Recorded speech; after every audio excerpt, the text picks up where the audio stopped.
don't know. But if I dabble for like 10 seconds, I think we'll be good. So, welcome everyone. This is On Just Restart. This is the On Just Restart podcast. We do it every Sunday night at 9 p.m. Eastern Time. This time, can't speak English. It's fine. This time I'm joined by Kirk from JigsawFlex. He knows a lot of Mario stuff. The shout out, link in the description below. I mean, yeah. Well, thanks for coming on, man. Feel free to talk about your channel or anything like that. Oh yeah, sure. So, hey guys, again, I'm JigsawFlex. Andres already said it. I do a lot of Mario content.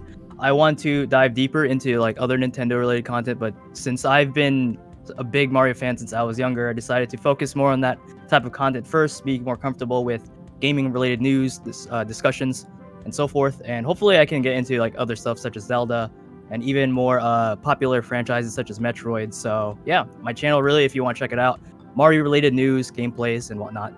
Which is great timing for this year because we got the Mario remasters maybe coming. We're rumoring obviously Paper Mario, maybe 3D World, and we'll see what else comes. But yeah, there's tons to talk about. So guys, definitely check him out. His channel is linked in the description below. And of course, Brandon from WhataboutNintendo is here. He is back. Yes. What's up, buddy? I'm back. It's weird. It's like I'm a guest, but I'm like not a guest. No. I know how that feels. You've been missed. Yes. Work keeps scheduling me when I told them not to schedule me. It's like, bro, why do you do that? I hate when jobs do that. Yeah. Yeah. It's just like, I've been there. They usually just like, oh, well, we need you here, so there you go. You're in. Thanks, man. Yeah. Actually, on that note, I have to get up at 6 apparently because I decided to do some overtime. I see. They don't allow me to have overtime where I work. They don't want to pay me that much money. Well, they need help with inventory, so that's why I'm doing it. And it's Labor Day, which I'll get paid extra, so that's cool. But yeah, work. That's nice. But you know, and 6 a.m. It's super exciting. But what we're gonna be talking about today is video games, because that's what this podcast is about, specifically Nintendo stuff. So the general plan, guys, for everyone watching, we're gonna be talking about a little about Bayonetta 3. It's supposedly not canceled, which I never doubted, but we'll be talking about that. We'll be talking about a little bit about the Sword and Shield DLC. It seems like things are ramping up a little bit. We'll sort of be talking about when we could sort of see that happening at least. We're also going to be getting into Paper Mario. We're going to sort of continue the discussion Kirk hasn't gotten a chance to talk about because it's his first time on the channel here, and he knows a lot about it. And of course, Brandon wants to talk about it because he wasn't here last week. So we're going to be talking about Paper Mario and maybe other Mario stuff. And Xenoblade. We got a little bit more Xenoblade news, and that's coming out this week as well. And of course, if you guys have any questions in the chat, shoot it out, regardless of what it is. If it's related to Nintendo, we will talk about it. So that is the plan. Now, is there anything you guys sort of want to talk about before we jump into things here and I check in with the chat, or you ready to jump? Just go. I think we can. Yeah, I think we could jump right in. No one else is saying anything, so I guess it's just open to whatever you want to talk about first. Cool. Yeah, I'm just gonna greet a few people in the chat and then we'll get started. Hello there, Beverly. Isaiah, hello. Yeah, this is the 124th podcast on May 24th. That is a nice little coincidence. Captain Rex, hello there. Jake Miller, hey everyone, I am new from Rule of 2 Review. Shout out your channel. Yeah, Rule of 2 Review was here last week. Great guy. Make sure to check out his channel as well, guys. Covered a lot of Metroid. Really cool dude. But welcome, Jake Miller. Saba64, what's up, buddy? So, let's see here. What should we talk about first? I mean, Kirk, I know you don't know too much about Pokemon, so we'll put that off for a little bit later. I guess first let's talk about Bayonetta, and then we'll get into the Mario stuff. Does that sound like a good plan? Yeah, sure. Whatever works well. Cool. Cool. So I just want to say with Bayonetta, actually, I just want to say before we begin with that, I'll be honest, I also totally forgot about it because it's been so long. Yeah. Yeah. Well, I mean, that's the thing, though. That it's kind of exactly the point. They're not talking about Bayonetta 3. Bayonetta 3 was confirmed holiday 2017 at the Game Awards, if I remember correctly. And we got a little teaser trailer. Damn. And now we are in 2020, and we haven't gotten a peep from it. So some people have been sort of talking about, is it canceled? Is it not happening? And Kamiya has, like, on Twitter come out and said, "Oh, everything's fine. Oh, everything's fine," but not really giving us any details. But Yeah. he was recently questioned on Twitter, and I'm just gonna say pretty much what he said. I'm on Twitter, so I see a lot of comments every day. I'm happy that there's still anticipation for the title, but one thing I would like to address is the trend I'm seeing, which is people who are starting to ask if the game has been canceled.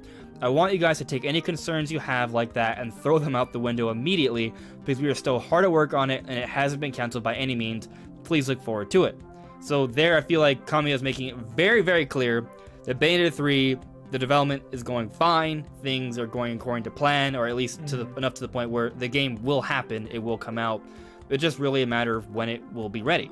So I don't really have any doubts. Do you guys have any doubts of Bayonetta 3 maybe coming out at all, ever? Oh, it would definitely come out. I don't.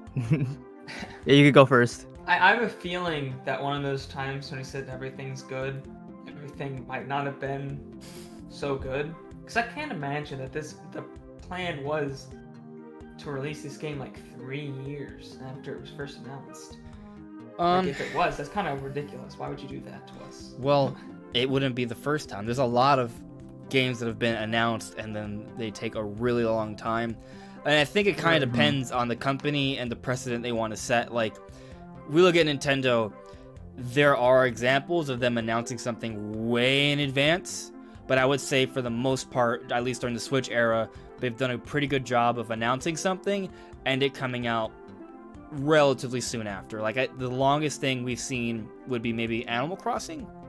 Obviously Metroid Prime 4, but that literally had to have its development restarted. So that's something where plans went awry, but assuming development isn't really screwed over and they have to restart, that, you know, it comes out, I would say, within a year and a half, which is why I have hope for Breath of the Wild 2 at the end of this year. But I mean, there's also a pandemic and we're not really sure.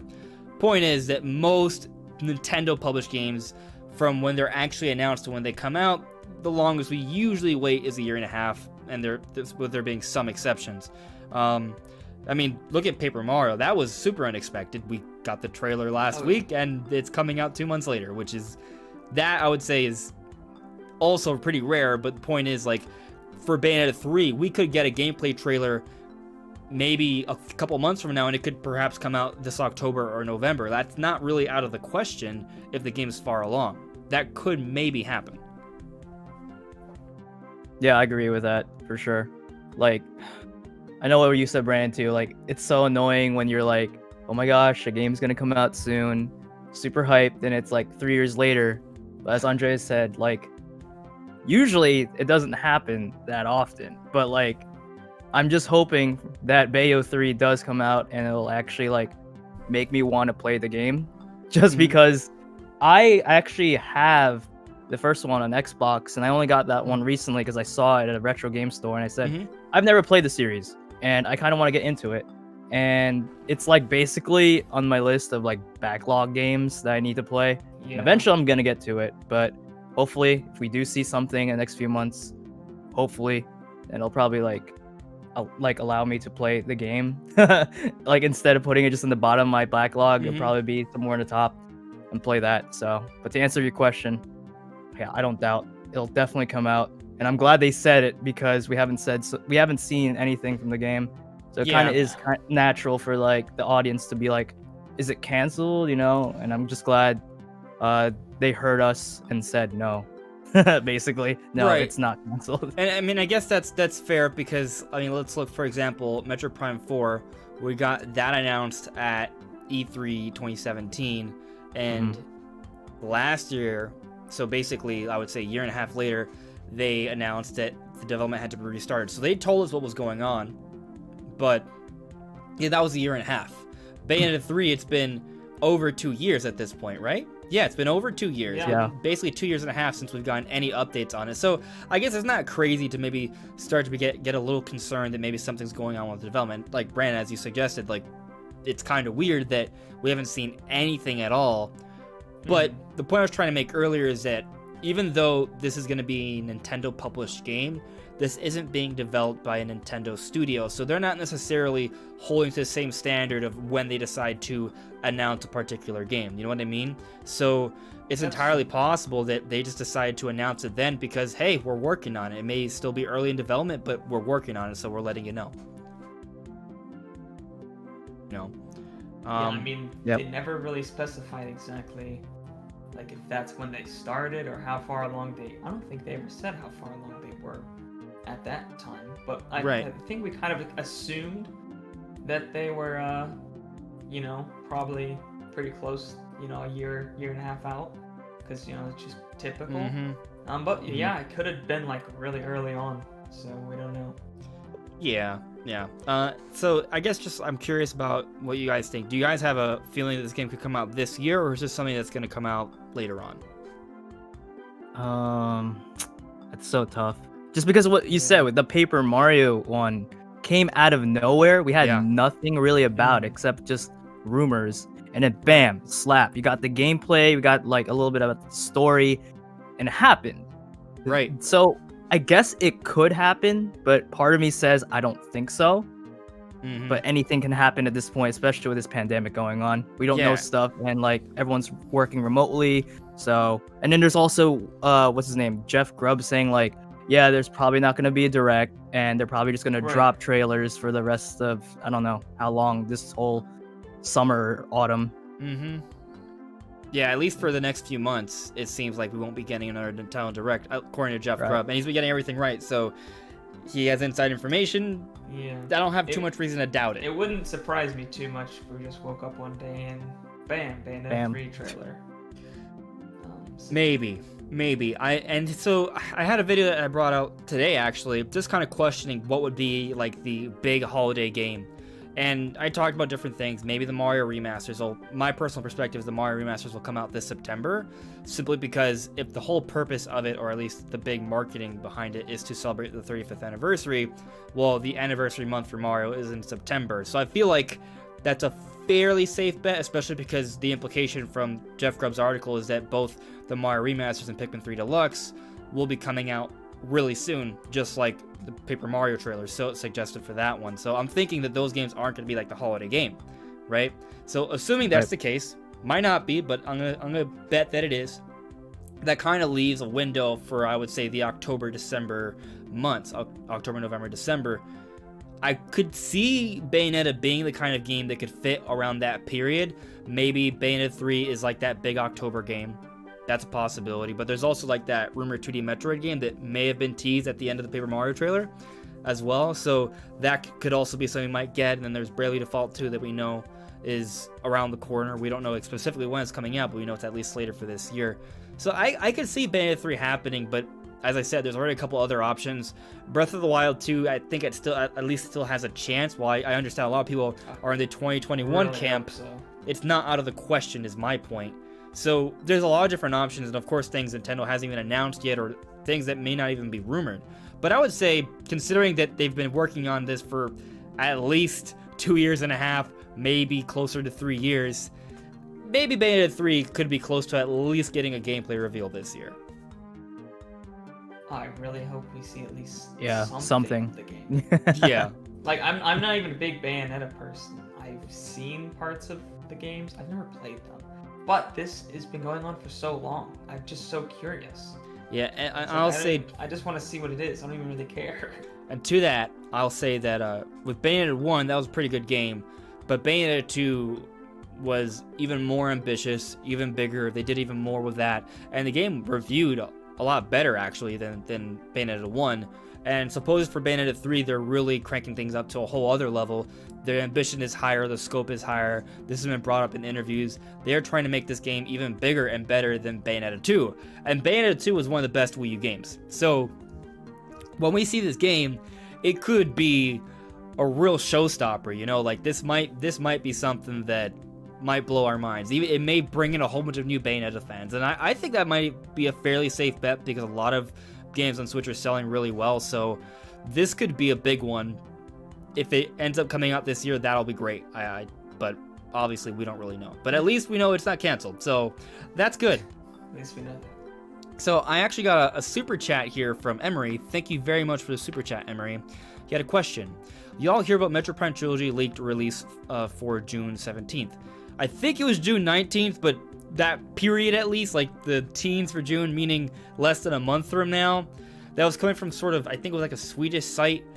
I'm going to go ahead and say that is probably wrong, mainly because, well, I feel like it would have been announced already. We're less than a month away, and we haven't gotten any news on it. So I think that's really unlikely. Not to mention, this Swedish site has had Prime listings for before, and they were wrong about them. And we heard that at one point that they anticipated an announcement at the Game Awards. It didn't happen, so that's why the listing was wrong at one point. And maybe that's the case, because I do think that there was something that went on with the Metroid Prime 4 restart, and maybe they had to sort of hold back Prime Trilogy because Prime 4 wasn't coming out anytime soon. They want that to come out closer to the release for Prime 4. So I get that, but I would say, given the track record of this site being wrong about its listings and that it's only 3 weeks away, really? Or 3.5 weeks, I don't really think that this is true, because we've gotten no information about Prime Trilogy officially, and we would be less than a month away if this was true. So I think it's wrong. Even Paper Mario is like really cutting it close there on the it was cutting it close soon. But even the thing with that is that there was still reports from industry insiders throughout the year that Paper Mario was coming out this year, so we pretty much kind of knew that Paper Mario was likely coming out this year. But even then, like you said, Brandon, they still announced it, I guess 9 weeks before it's actually coming out. This will be 3 weeks, and there haven't really been any solid industry insiders saying that it's around the corner. If you had told me that Paper Mario was going to get announced like 2 months beforehand, I would have been like, I don't think so. Yeah, but now you're trying to tell me that.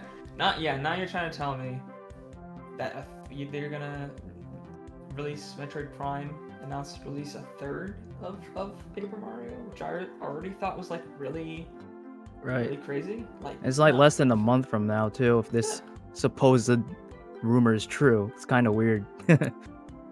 Yeah, it's not true. I don't think so.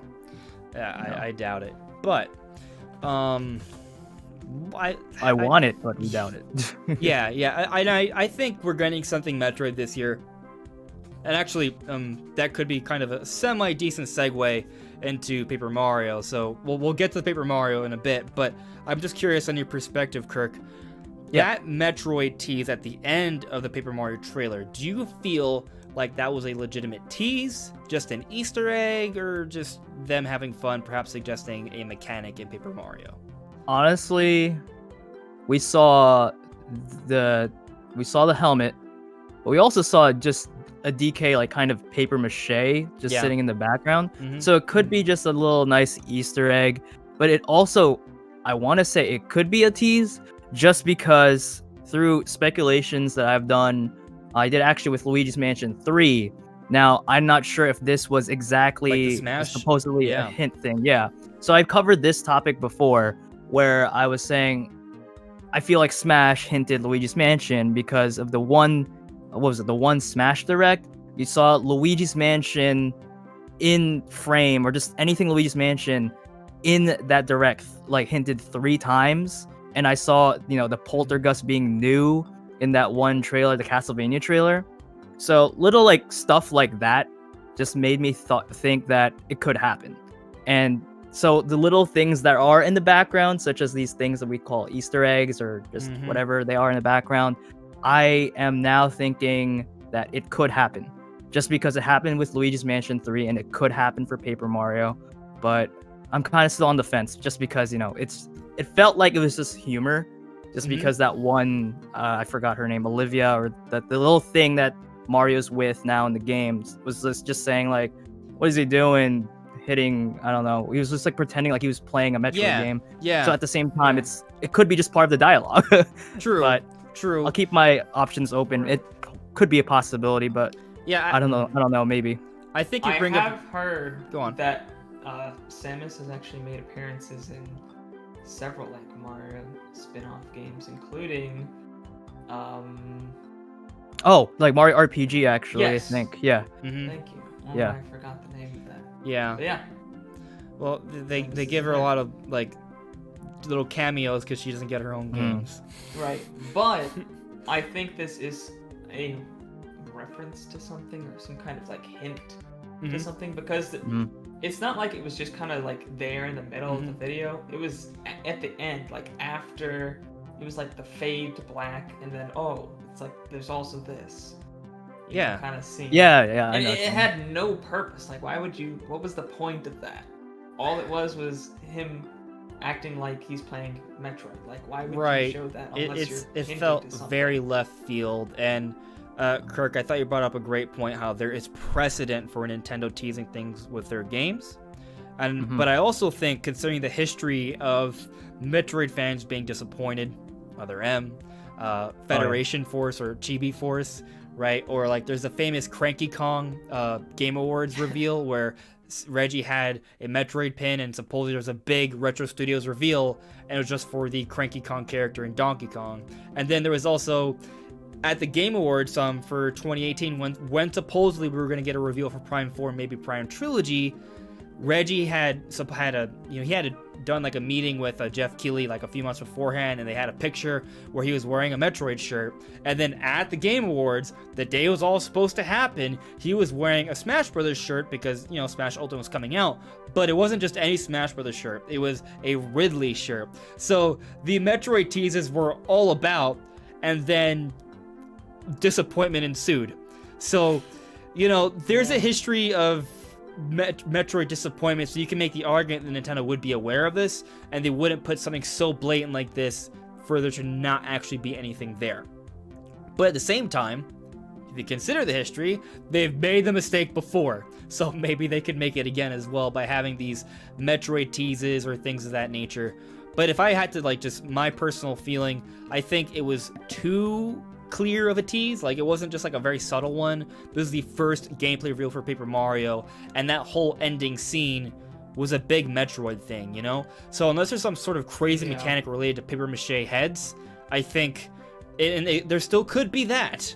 I think this is more likely a Metroid tease, especially considering that we have gotten reports, similar to how we got reports for Paper Mario and Pikmin 3 and 3D World. We've also gotten reports from industry insiders. It is all still rumor territory, but 2D Metroid has been considered along with those other games I just mentioned. So I feel like it makes sense, and considering that, at some point Nintendo's going to have other Metroid games coming out, Prime Trilogy has to come out at some point before Prime 4, I would say, and the team that made Metroid Samus Returns a couple years ago, it's been a few years, it would be around the time to put out a new 2D Metroid game if they jumped into development for the next one, which was sort of alluded to when they finished development for Samus Returns. So I think it was a tease, but we'll see.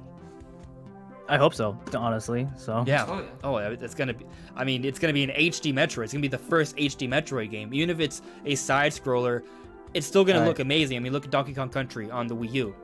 That was awesome. That's gonna look great. And on the Switch, Metroid, I think it's just gonna be an awesome thing to see. And if it's coming out this year, which I'm gonna guess, it's gonna be a fun thing.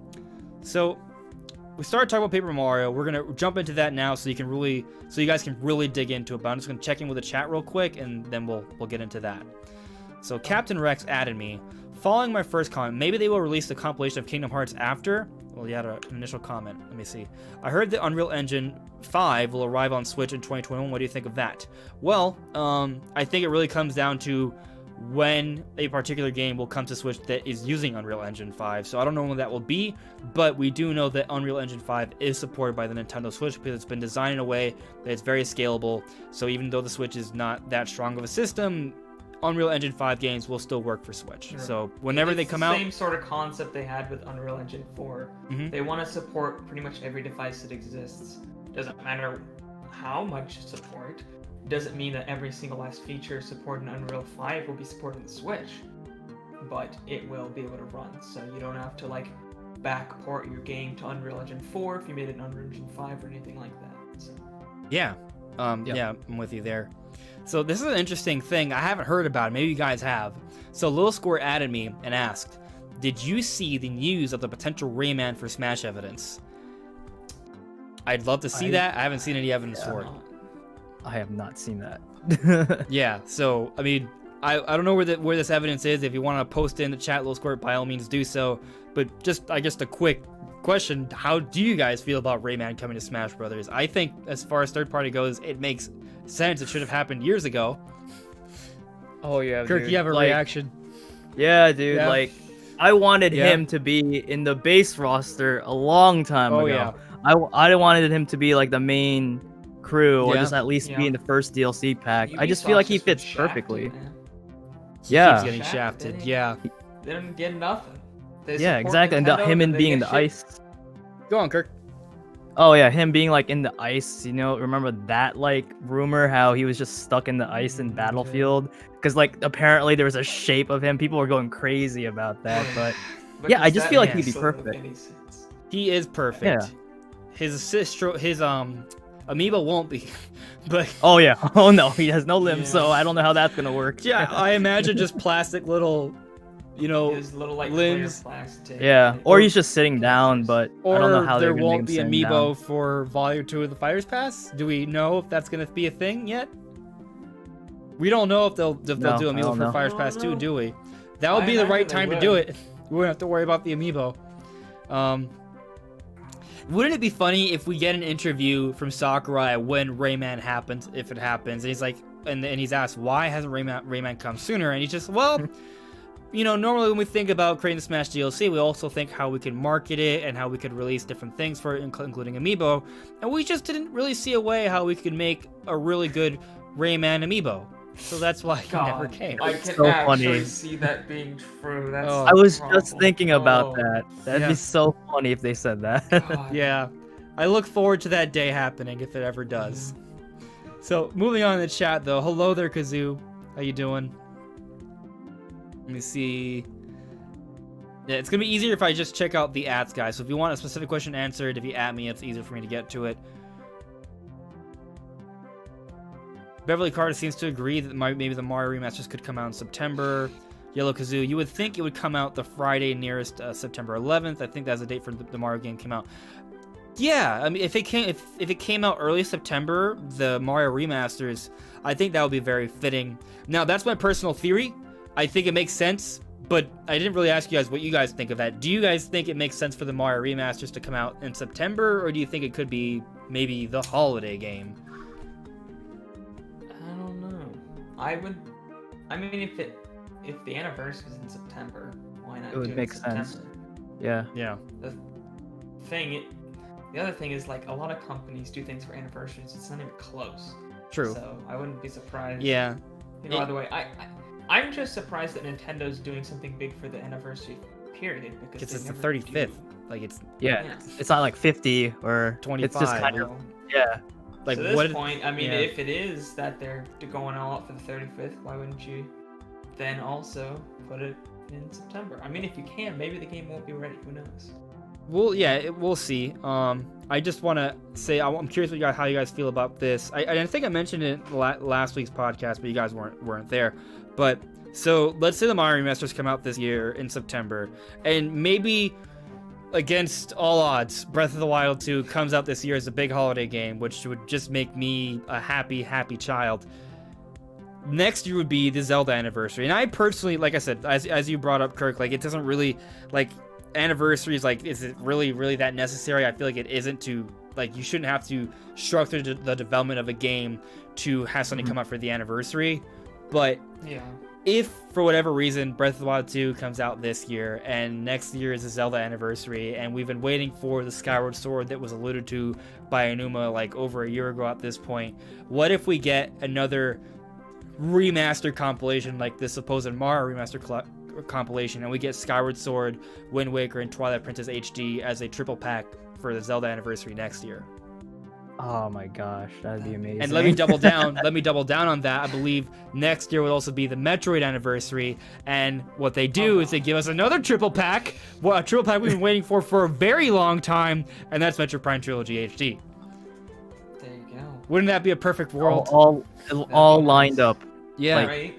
all lined up perfectly, and now we're we'll all figure over out. here like, why aren't we working at Nintendo? See, sometimes you think these plans and you're just like, man, this makes so much sense. It makes so much sense, which is but why then it won't happen. never happens. Yeah, that's why it won't happen. Well, we'll see. I It's too actually, convenient. I feel pretty good about this one, so we'll see what actually happens. I would say if they did want to celebrate Zelda's 30th anniversary with the remasters, I think they would do a double pack of Twilight Princess and Wind Waker and then Skyward Sword by itself, just because it's not been remastered before, and these two are just Wii U ports, but this is a new game.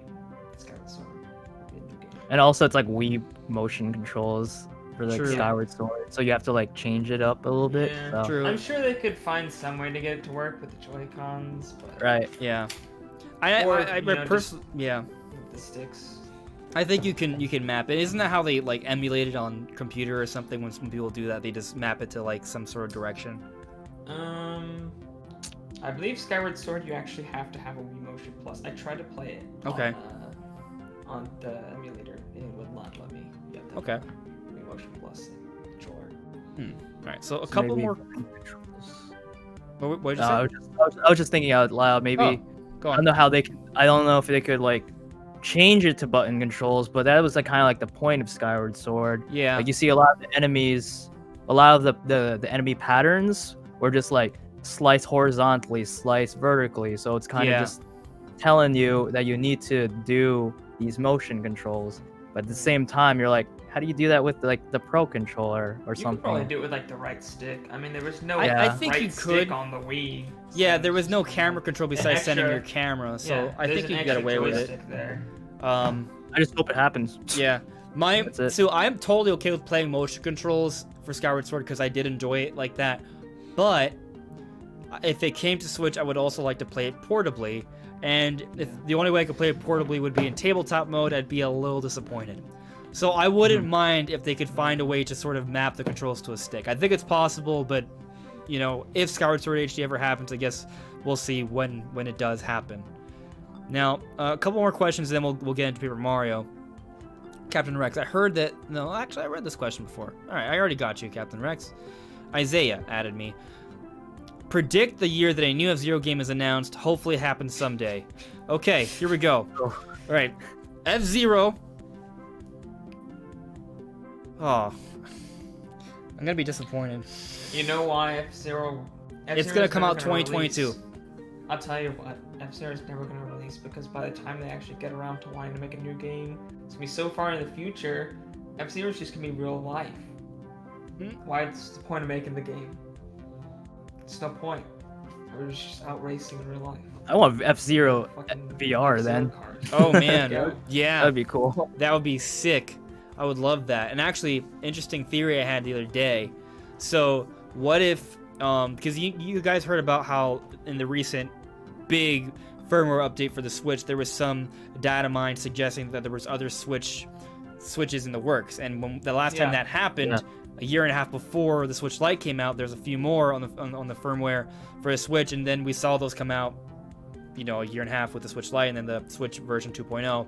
What if we get that again sometime next year, and one of them is like a Switch Pro, or what if another one's like a Switch VR? And if we get Switch VR, maybe that's the time that Prime 4 comes out. Does mention 2 screens. Yeah. VR headsets have 2 screens. Yeah, Each it eye. makes sense, right? So, and maybe that would push Metroid Prime 4, or maybe it would push a F-Zero VR, which would just be mind-blowingly awesome. So, F-Zero VR, Star Fox VR. That would be so cool. anything VR, really. Yeah. Yeah. But those I games just- specifically would work Yeah, so well. Yeah, because Star Fox, you feel like you're actually in the R-Wing, but that would Right. be pretty awesome. Yeah, that's a good point. So I'm actually seeing, I think Caleb is bringing up the supposed evidence for Rayman. So Caleb 5 Stars Entertainment is saying the Rayman evidence is a new trademark like Banjo's Smash trademark, and the Ubisoft Sam bot no longer talking about Smash. I'm gonna have to look into this. Maybe there'll be a video about it. We will check it out. But that is interesting to say the least, for sure. So, I'm gonna kind of throw the floor to you guys because I know you guys know more about Paper Mario. I'll sort of chime in here and there. But Paper Mario: The Origami King was revealed last week. It looks amazing. I think it looks really cool as far as Paper Mario games go. It seems to be more expansive and that battle system seems to be different, and there may be partners, and it looks awesome. What do you guys think of it? What do you think's going on here? Just go. Whatever you guys want to say, have at it. All right. All right, Brandon, you want to go first? Yeah, you can go. Yeah, sure. So obviously it's using the same engine or a modified engine of the Color Splash on Wii U, which looked absolutely fantastic. So obviously the game is stunningly beautiful. It is by far the best, in my opinion, that Paper Mario's ever looked. Some people still prefer like 1,000 Year Door style, but I like this actually better than that. As far as like, I think the big thing for Paper Mario fans is we're all still stuck on 1,000 Year Door, and everything past that's kind of like instantly garbage, even though I thought Super Paper Mario is actually really good. And Color Splash, I never played it, but I've seen some of the game, and the quotes from that are hilarious. And so I've heard that that's a decent game. So obviously we've seen the battle system, we don't really know what's up with it, but it doesn't seem like it's gonna be 1,000 Year Door. But I'm not gonna go ahead and be like some fans and just completely write it off. I think there's some other potential here, but yeah, obviously it is not, from what we can tell, it's not using the 1,000 Year Door battle system, which is like a big stickler. Even I would prefer that. I'm not gonna be like, oh, this game's instantly garbage, because it doesn't have it, but I was really hoping for it. So hopefully the battle system's fun, and everything around it really makes up for it. Because as long as battle system's like at least good, even if it's not 1,000 Year Door, as long as it's good, I think it will still be a great game. Yeah. No, I mean, from what I've seen, it looks good, and I'm pretty excited about it. But Kirk, what are your thoughts on this game? How do you think it compares to previous games? Honestly, I mean, I'm not judging it by how it looks right now. Obviously, I will judge it a little bit, but not too much to the point where a lot of Paper Mario fans, as Brandon said, are like kind of stuck to the point where like anything after 1,000 Year Door is garbage, which for me, I like Super Paper Mario a lot. It just was so different that I couldn't really say it was Paper Mario. It was just its own thing. And so going from Color Splash to this, I definitely see something towards the right direction, because the games previous to Origami King, the two ones, being Color Splash and Sticker Star, had these like consumable items or consumable like cards or whatever you want to call them to use during battle. And to me, that's, as a Paper Mario fan, that's what made it bad, just because it wasn't as interactive, or it felt just weird and boring and too out of left field. So for this new battle system where there's like a ring, and seeing, actually, I think there was like a video now, an English gameplay trailer now of it, just for like 20 seconds or so, and I could see from the menus it seemed like they're not consumable items anymore, which is good. So I hope you still have your normal jump, hammer, or whatever other items that you can use. I saw boots and hammer, which it reminded me of Paper Mario, the one I played. Yeah, exactly. Yeah. So I'm hoping it's like that, and I'm hoping the ring mechanic, whatever, isn't too gimmicky to the point where it strays away from like all the other fans or just Paper Mario fans in general. Because like we've learned, or at least what I've seen, that being too gimmicky for this type of series can go way down below the rabbit hole. Like it could be really bad if you do it in a way where it's not appealing to the audience. So, but to me, I think the ring battle system, I think it's gonna be good, just because I'm really interested in seeing how many enemies you could actually fit in like looks like they fit a battle. Like 50. Oh, yeah, because it's like a whole 360 now. Yeah. You have this whole thing, so I think it opens doors for like strategy and like Brandon, can you raise your volume a little bit? Sure, just a little bit. Yeah. But yeah, it's just when to turn them, and I just feel like it opens doors to like how you want to kill your enemies and when to strike them when they're on a row or something. So I'm just pretty happy that it's a little bit different, and just my initial impressions, they're positive so far. So I especially liked, it seemed like there were a lot more open environments. There seemed like the map seemed a lot bigger and more creative than previous games. God, that was after Sticker Star really did ruin it. It's very, very boring. It was kind of like you got the desert area, you got the grass area. Too generic. Yes, it was generic. There was like a looks purple so much desert more in this unique one. and creative. Is that how it looked? That's how it looked to me. It looked like a purple desert. It's like Arabian kind of. Yeah. Yeah, that looks pretty awesome. This one has like actually new characters. Mm-hmm. Bowser will hopefully Bowser will talk. God. Can we talk about atmosphere? So Yeah.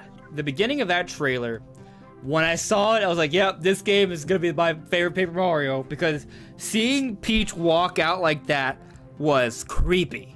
It was Dude, creepy. Actual story Yeah. in my Paper Mario. Yeah. For once, This- finally. Yeah. Ever since Super that Paper year- Mario. Super, Super yeah. Paper Mario had a great story. Yeah, But true. After that, just After that, it was just too generic. But yeah. atmosphere.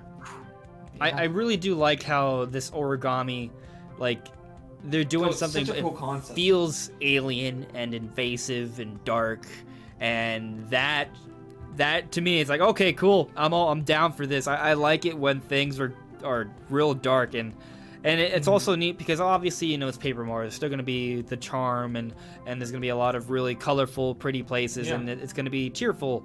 But it's also cool that you have this dark element to it. And then also there's Bowser, who is just a folded up piece of paper, which I think is adorable. It's kind of a 1,000-Year Door was. It was very bright and cheerful until it wasn't. It had some darker, obviously by Mario standards, darker parts to that game.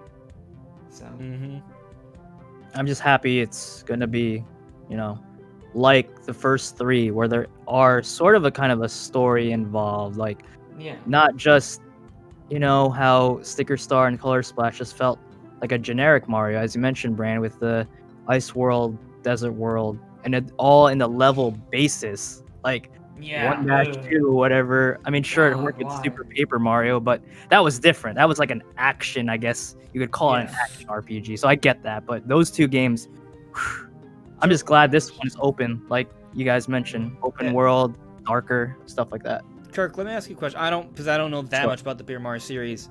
So, were you saying that both Sticker Star and Color Splash kind of lacked like actual story? Like, how would that compare to previous Paper Mario games story-wise?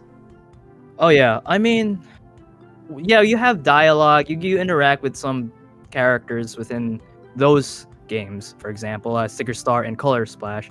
But to me, to make it like a short explanation, it just felt like, again, like a generic Mario game where your main focus is just to really beat the level, or like, you know, just get to the end goal and then beat the enemy, and that's it. It didn't feel like there was a lot towards like character development. For example, like you see other characters in 1,000-Year Door, they have different personalities, they have their own problems, their own, like, I guess, side stories. So you had like mini stories that technically relate to the overall plot of the story, of the main story. Every single like chapter in 1,000-Year Door is like its own story. Like you're in Twilight Town, you're learning about how that is, and you're fixing Twilight Town, or you need to go. To one time that you have to go to a deserted island. I forget why, but you learn that's when you get the Ball Bomb partner, and you learn all about him. Okay. And then you go to the island, and it's actually like cursed. Haunted. Yeah, exactly. Yeah. And you actually get shipwrecked because the ghosts come out and like shipwreck you. Ooh. And then you have to escape. So there's a lot of like each chapter is its own like little story. It's like There's a book. one, a It's really train like missed. Yeah, it is like an actual book, which I guess is what they were going for. I probably should play But, 1,000-Year Door. The train segment is should. my favorite part of the game. That Oh, mystery on the train. I So love good. that. It's like So it's good. like mystery. It's like, who did this? Yeah. Yeah. So, I guess I'm curious then. So you guys are describing that the other games seem to have, you know, a stronger story element. Do you see any signs of that from the trailer in Origami King? Like, it could just be that the beginning is cool with the origami, then after that, it's just basic. You know what I mean? Like, I don't think I hope so. not, I mean, but they maybe. actually bothered to make new characters, which they didn't really do. Color Splash. They had Bowser and he didn't talk. Really? In Sticker Star, yeah. Huh. Yeah. There There was also a lot of generic like Mario characters in the past 2 games. Like, so many Toads. So many freaking Toads. God, I don't understand that. I'm so glad I saw some Toads that weren't actually just standard red Toad. I was like, oh, thank God. Yeah. They So had some extra colors. Okay.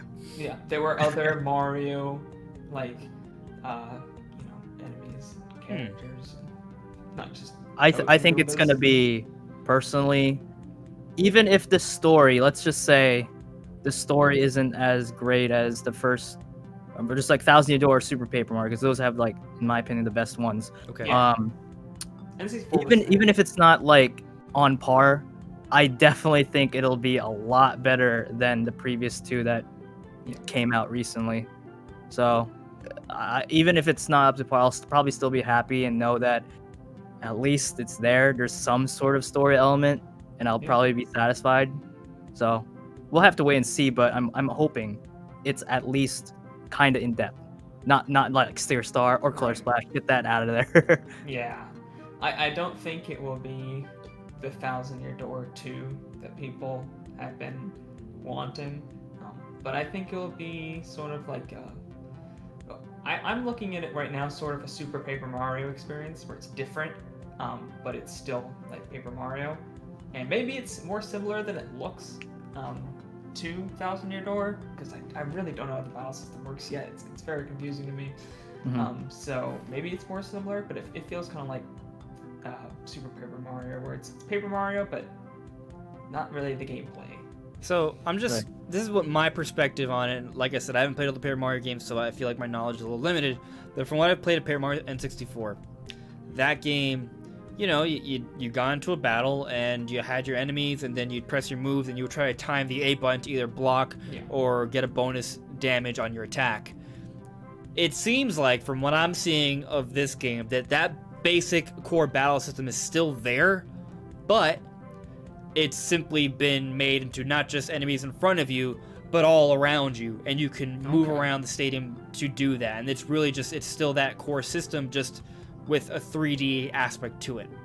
That's what I perceived. That's what I'm thinking. Okay, that makes a lot of sense. I agree. That makes me kind of see it. Okay, now looking at it that way, that makes it a lot better. Because I was very confused. All I saw was them lining up enemies, and the enemies were getting killed. I'm like, is this an automatic action? Yeah, Do you just not line what them up and then he kills I agree, them? yeah. Like, I was like, how did they make this interesting? Yeah, my fear though is that in the trailer we saw like Mario like jump in a line and they ended at the end. If you don't kill the enemy, like what happens? Like, are you just going for combos here and then that's it, or do you bounce back to the middle of the circle? You know, like I feel like you have to bounce back if you don't kill them all. Just like before. I mean, you can like multi-bounce on enemies and then you just jump back. Okay. To the spot. But if you kill them all, I guess you do some sort of celebration and you're on the outer circle, I guess. You guys know what I'm talking about, though, right? Because in the trailer, he had a celebration because he killed them all and he was at the edge of the circle. He probably just goes back to the middle. Okay. After Yeah. that animation. I don't think there's any symbolism behind like ending off like on the last part of the circle. I think that's just, I think the circle itself is supposed to be really for just, you know, the actual gameplay, like combat itself, and then that's it. I think maybe that's actually a good speculation. I mean, what if there is something in the end? Yeah, I was just fearful that it wouldn't be like a continued battle when I saw that, but I feel like it just makes more sense that the only reason he was there is because he finished them all off. Otherwise, he would just walk or bounce back to the middle to continue fighting the other enemies. That makes sense. And I mean, I saw footage where there was, I believe there were Goombas, and there was also the Koopa Troopas on the side. So it was basically impossible to kill them all in one turn. So it does seem like you're gonna have, you know, like a typical RPG, several different turns to fight the different enemies, and you're not gonna be able to kill them all in one shot. So, yeah, it's probably gonna be like that. I guess that might get annoying, actually. What part? Having to take multiple turns to kill it. Like if you're way overpowered and you run into an enemy, and you're like, oh, I didn't really want to fight this. You can't just finish in one turn and move on. Like, you have to run. Maybe. Yeah, I mean, if there's like 8 enemies. Yeah. Well, I guess that's the thing, though. That has some ramifications because this circle suggests a lot more enemies, right? So it's not just going to be 3 or 4. It's going to be maybe 12 or 14 or maybe more. So I guess they would have to balance the game a little bit. If that's the case, then maybe obviously you have your partner. Well, I'm assuming partner. We saw like Hopefully. one shot where there was like I hope so. There was one shot that was taken down from I think the Japanese trailer where there was like a toad right? behind Mario, implying that the toad will be a partner that could also fight. I don't with think you. it wasn't a generic red toad either. It was like the explorer outfit. Yeah. Yeah. That's what it was. Yeah. And I think even there was like the website that talked about like Mario and Bowser and friends shows a picture fighting of together. them going through like a cave together. Yeah. I think something like that. Yeah, some sort and there was like zombie toads that didn't have a face and there was a silhouette of one. Yeah. I think there's going to be partners, and it does look like the story is going to be more interesting than, at least from Color Splash and Sticker Star, from how you guys have described it. So we're getting partners. It seems like the core battle system is there. It's simply been remixed with like a 3D moving environment, and this game is more expansive. Like, everything I'm seeing about this game is very promising. Yeah, I'm super excited about it. Super excited too, man. And it's coming out less than 2 months from now, and that is ridiculous. That just will it nuts. be the first like Mario game to not appear in a direct ever before release? Theory. There will be Paper Mario DLC, and in a September Nintendo Direct, they'll talk about it then, and it'll still be in it. Yeah, that's how they do it. Maybe. So, is there anything else you guys want to say in reference to Paper Mario, or are you guys ready to move on? I think we can move on. No, I mean, just overall, I'm sure we're both excited. That's pretty much it. Oh, yeah. So, I got one more question for you guys for Paper Mario. So, who is the villain of Paper Mario the Origami King? Is it the Origami King, or is it Peach? 100% Peach. 100% She's Peach. a mastermind. That'd be crazy. Evil Peach, man. Did you say Pink Gold Peach? Is that what he said? Who said Pink Gold Peach? If I said it, that'd be... Oh, I thought Really? you said Pink Gold Peach. I was hearing things. I was like, what did you say? That'd be cool. terrible. Though she tears That'd be off the funny. origami and it's Pink Gold Peach. It's like, Oh my god. you That's beat her me final at Mario form. Kart, and I'll get my wouldn't be revenge the now. first time in Paper Mario history for Peach to be controlled somehow. So. It's Yeah, happened we had before? references before. Yeah. Okay. All right, so it's Like not a thousand first. near door. Yeah. Okay. All right. So all right. I didn't realize that this is not the first time. I guess that's what's interesting about the Paper Mario series and just the Mario RPG series as a whole. You see these characters from different perspectives. Like, for example, Bowser is your teammate in a few different of the Mario RPG games. Peach is sometimes the enemy. And I just think that's I would really love cool. it if they had those segments where you could just play as other characters, like in Thousand Year Door. Those in between chapter segments are so good. Oh wait, one thing that popped in my head right now Yeah. when you said reverse roles for Peach and Bowser. Mm-hmm. Bowser is folded up right now. Mm-hmm. I'm Yeah, he hoping that throughout the game you figure out how to unfold him and maybe helps you out. That would be so cool. It does seem in the art. It seems like Bowser, like enemies, are on your side. Ah, Like, yeah. Yeah. They're True, fighting true, with on the you box art, yeah. against the Origami. Yeah. So Maybe. So it definitely seems like there's some kind of team up here, because Bowser seems to be captured. He doesn't seem to be willingly folded. he doesn't want to be origamified. Yeah. That makes sense. And another thing I noticed, the ribbons. It seems like what you have to do is explore the world and break down the ribbons until you can get back to the castle to take down the Origami King.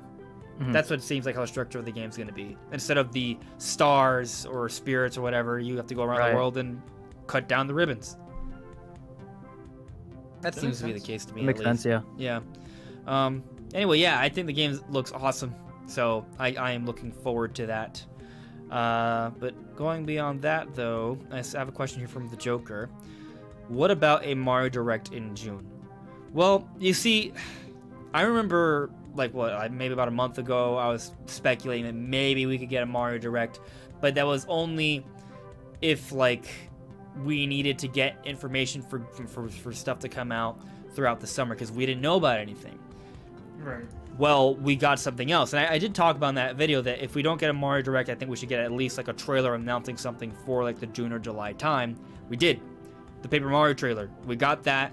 That's filling up July, so that's going to help tide us over for a little bit until Nintendo's ready to make a few more announcements. And if we're going by what Jeff Grubb said, it does seem like we're going to get the Mario Remasters trailer and a Pikmin 3 trailer not too long from now as well. So that's probably going to be the announcements that'll help hold us over until the end of the summer or early fall until Nintendo's ready to start announcing other things for the rest of the year. So I'm not expecting Mario Direct at this point because we just got the Paper Mario trailer, and I don't think they're going to do that. I think we're just going to get a trailer drop for Mario Remasters, and then at some point, if it's in a Direct, sure, we'll get the announcement for 3D World Deluxe. Yeah. I wouldn't be surprised if we didn't get another Direct, like, the whole year. Maybe. Maybe, because I think it would be weird to wait until September to announce, like, when Breath of the Wild's coming out, if it's coming out in November, or if Bayonetta 3 is coming out, or something like that. You know, like, it would be weird to have to wait that long to know about games that are coming out a month or two later. But that could be how this entire year is. We just got the Paper Mario thing. That may be the trend for this year. So, I mean, we'll have to wait and see because we've just got that one example. Right. We'll have to wait to see what else is announced and when it comes out. But it might work out that way. Yeah. I would hope we get at least one Direct.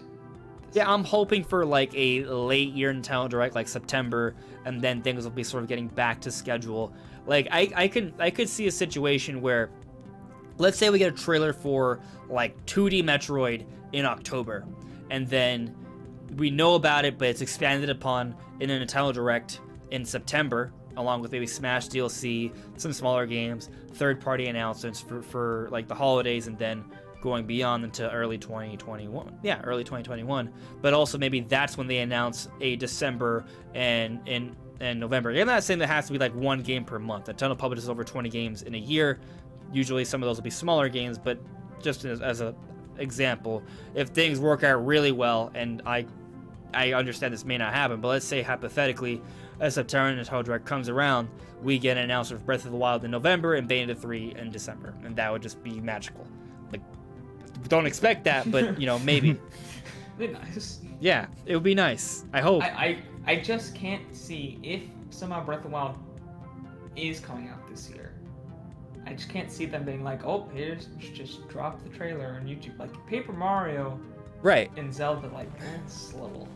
Could you envision what I suggested, though, where we get a couple more trailers to sort of fill things up until September, and then in September, I could see that. we get the big reveals for the last 2 months of the year, and maybe one of those Breath of the Wild, and it's at the end, and like, oh, Breath of the Wild, I know we haven't talked about it for a really long time, and they're like 2020. But I keep talking about it, but you know what it else I might could be see? later on. So you know what else I could see that you're not gonna like.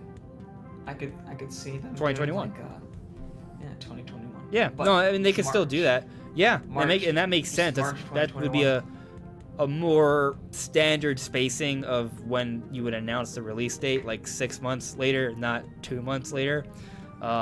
And that could be the case, and that would be fine. It would be like an Animal Crossing situation where people expected Animal Crossing last November, didn't come out then because it got delayed, and then it came out in March. Like if it happened for Zelda 2, I'd be okay with that. There you go. So, yeah, but Just have it right on the anniversary. But- of Breath of the Wild. yeah, Kirk, I'm actually curious though. Like you mentioned Yeah. Zelda earlier. I don't know if we were live yet, but are you a big Zelda fan? Yeah, I played a lot of their games. I haven't played all of them, but the past few years, I want to say like towards the end of my high school years, I got really into it. So with all this like Breath of the Wild 2 talk, I would really love to see a Breath of the Wild 2 at the end of the year. If not, I mean, I guess it could be 2021, but I'm pretty hyped. I'm pretty hyped, honestly, to see what they will do. You saying about the trilogy, or just the Skyward Sword like remaster, or even whatever they can do for that. I'm just excited to see what they can do for that game because I enjoyed it. I enjoyed Skyward Sword, Right. but I prefer the traditional, like, for example, Breath of the Wild controls, or just like Yeah. Twilight Princess GameCube controls. I like the button layout controls better, in my opinion, Yeah. just because it's felt more. I don't know. I just felt Skyward Sword, again, I mentioned before, the enemies, a lot of it was like geared towards slicing a specific direction, because that's the whole gimmick. Timing and Timing. directions, everything. Right. Yeah. But Zelda, have become a bigger fan these past few years, so I'm just super excited to see what the future is. Yeah, I guess my problem with Skyward Sword, while I did love it, is that it felt like Nintendo was just trying to prove, hey, this works. And it did work, but was it better? I don't feel like it was necessarily better, it was just different. It worked. It's unique. I kind of prefer it when Nintendo innovates in a way where it complements games that they're working on. Like, for example, look at Breath of the Wild. They innovated with Breath of the Wild, not by creating a funky new controller, but by simply creating an amazing physics engine and awesome puzzles and a beautiful world to explore in unique ways. That was innovation through gameplay and mechanics, not through little peripherals. So I would prefer Nintendo sort of sticks to that direction. As for Skyward Sword, it's an interesting situation, because in order for it to work like the other Zelda games, they would basically have to make it a different game. So I don't expect them to do that, but maybe, at least how we discussed earlier, how they still give us the motion control option with the Joy-Cons, but maybe they create a secondary control setup that at least uses the stick to emulate the swordplay. Yeah, that's why I'm so curious about that one. Like, I talked about that title the most, because I just want to know, like, if they do bring it back, which I hope they bring it back, I want to know, like, how it's going to work, and I wonder if it's going to be better than the original. Yeah. I hope they can do that. I think it's gonna look better, at least, and I think it will probably look better than Twilight Princess HD, simply because it's cell shaded. Like, look at Wind Waker. Wind Waker, that looked like a modern generation game when it came out, because it was just it looked perfect. It was just a colorful cartoon with beautiful lighting. Yep. So, like, do you guys ever remember, or have you ever, like, seen footage of, like, Skyward Sword, like, running on Dolphin, or, like, in 1080p? It just looked amazing. Good. So, just seeing, like, clear, crisp visuals of that, I'm looking forward to that for whenever it happens. Wind Waker lighting engine. Yeah, it would be insane. And actually, on the note of Wind Waker lighting engine, Kirk, because I want your opinion on this as well. I know you're also excited about the Mario remasters, a couple different things. So, one, I've been assuming the Mario remasters is going to be a compilation. Do you agree with that idea, or do you think it's possible that they come sold separately? I want to believe that we're going to get some sort of All-Stars collection with 64 Sunshine and Galaxy. I'm not sure about Galaxy 2. I know not a lot of people talk about that one as much as just the original Galaxy, but I could see it happening. I mean, like we saw for the Wii, we got that put together, right? We just have Mario All-Stars slapped on the Wii, and I think that was an anniversary thing too, right? Yeah, it was. I think this is the 25th. I think, because I was on the Wii. That was about 10 years ago. Oh, was it? It was something like that. Yeah, with the golden, it was like kind of a golden red box. Yeah, that's what I'm thinking of. So maybe it could be like that, is what I'm thinking. And then, of course, I believe if the Mario rumors are true, that 3D World will also just be a separate thing. Yeah. That's just what I'm just thinking through that. For sure. Yeah, I think we're on the same page there.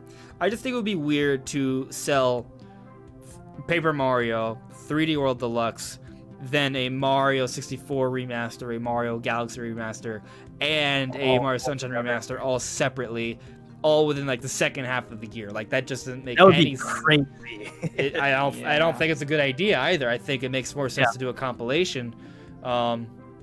And based off the way Jeff Grubb was referring to it in his report, that does seem like that. Like, it seems like it's going to be one singular announcement for the Mario remasters, which doesn't necessarily have to be a compilation. They could just announce in a trailer, hey, we're releasing 3 separate games. You can buy them separately.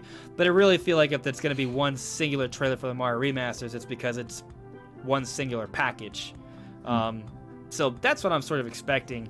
But the reason why I tried to use Wind Waker as a segue is because I kind of like the idea that they would sort of use a similar lighting engine to enhance Mario Sunshine. Like, that wouldn't be an extensive thing to do in terms of development, and they could still make the game look a lot better in a short amount of time by doing something like that.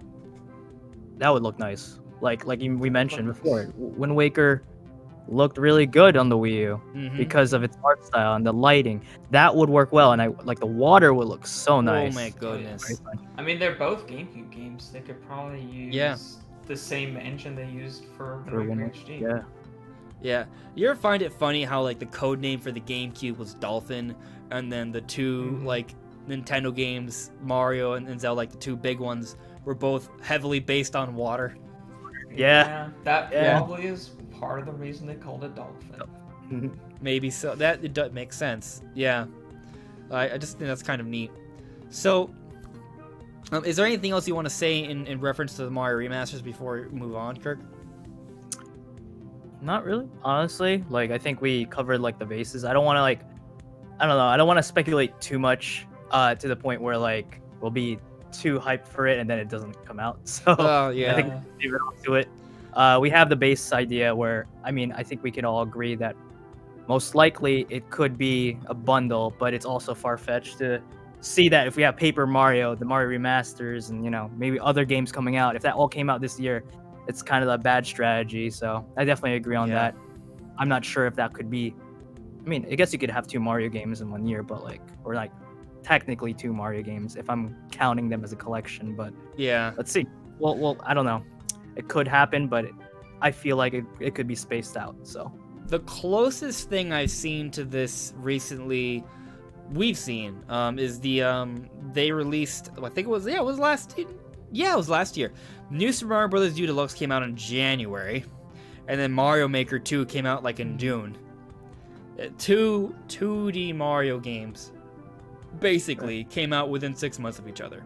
So I could definitely see Nintendo doing something similar where the Mario remasters come out in September and then 3D World Deluxe comes out October or something.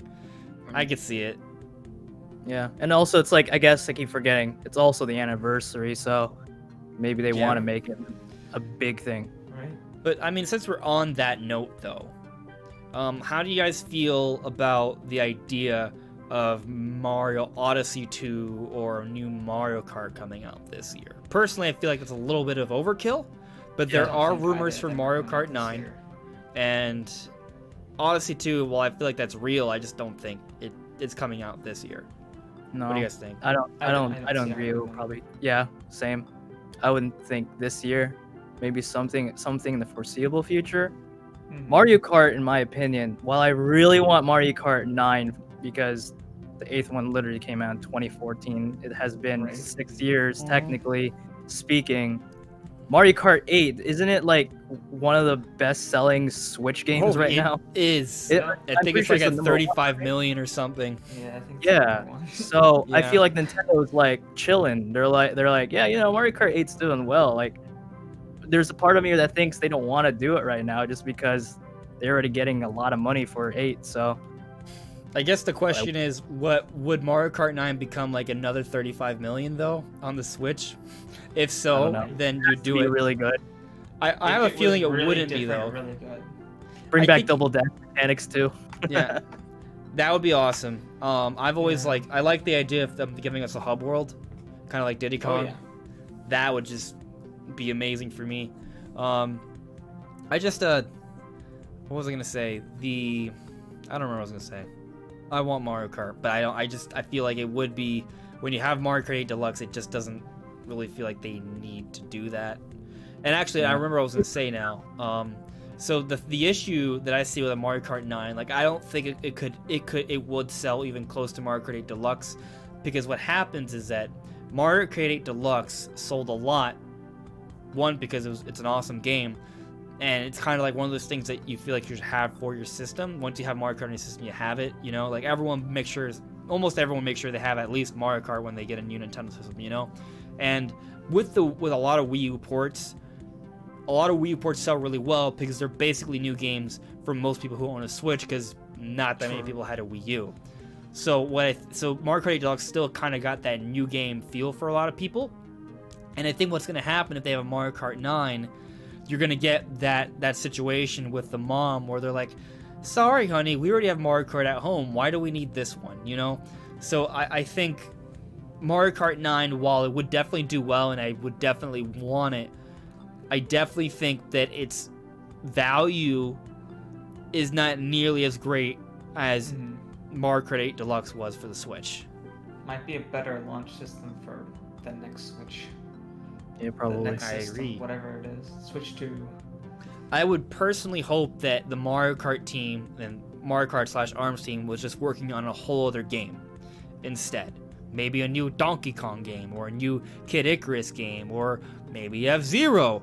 You know, that would be great. Actually, you know, I feel like they could totally do F-Zero now that I think about it. The Mario Kart team can make racing games. Look at Mario Kart. They can also make online action games. Look at ARMS. I could totally see. I feel like they could pull off an F-Zero.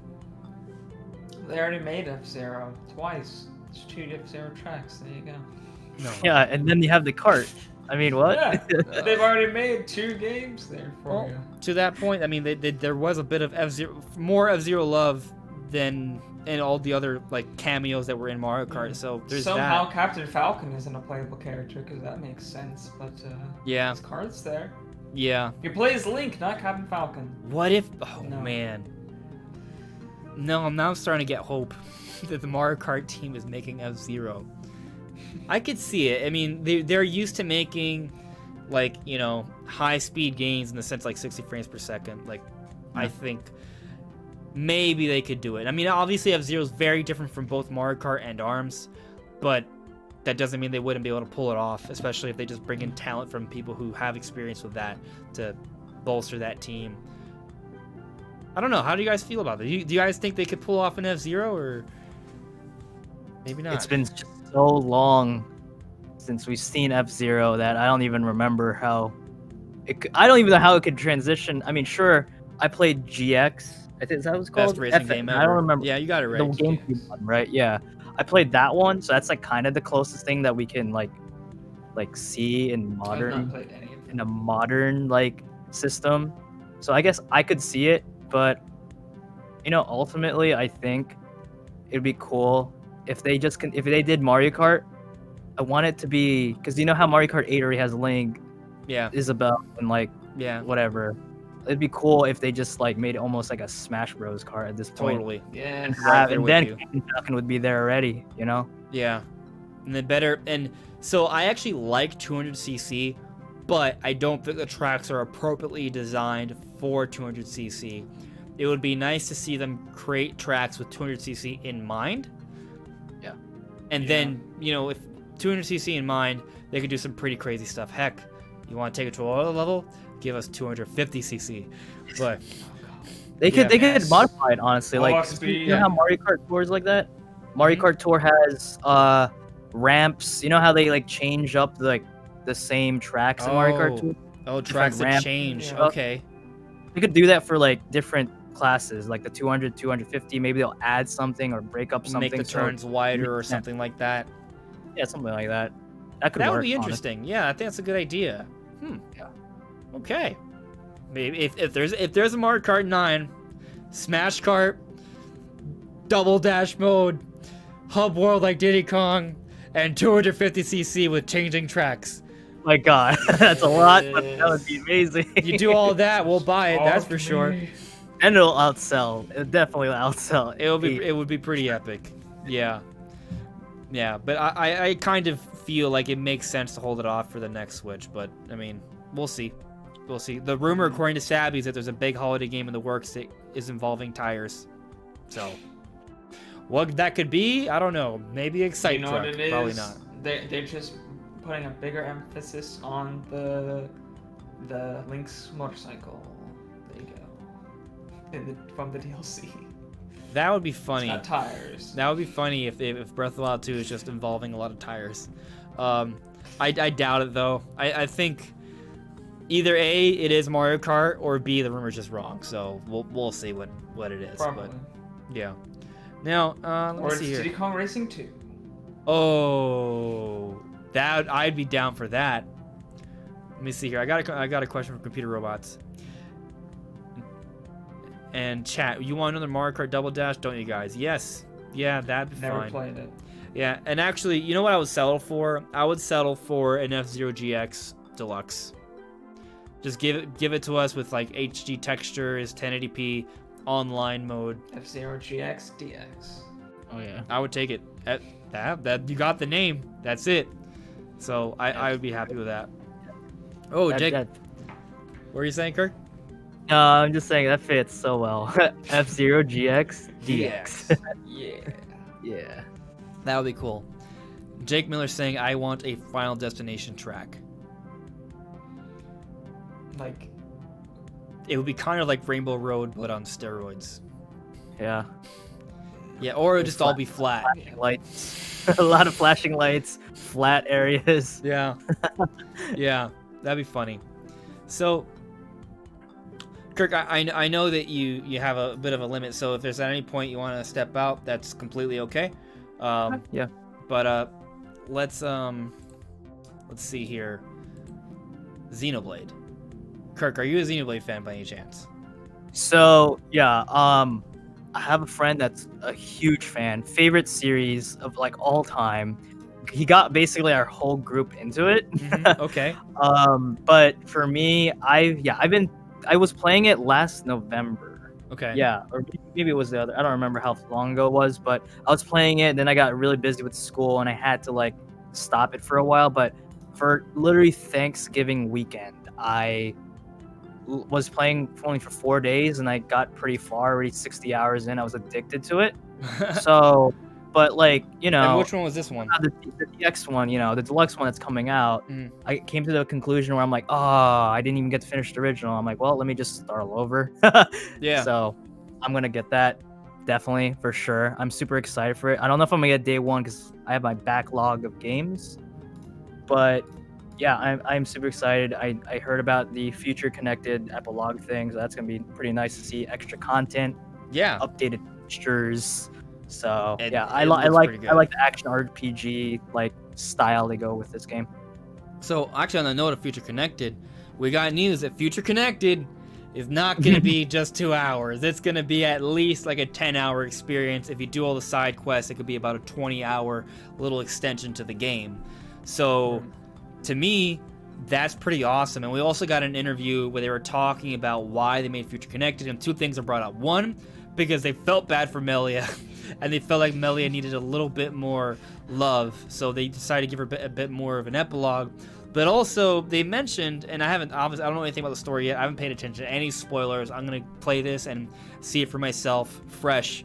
But suppose they brought up how Future Connect is supposed to connect to the future of Xenoblade.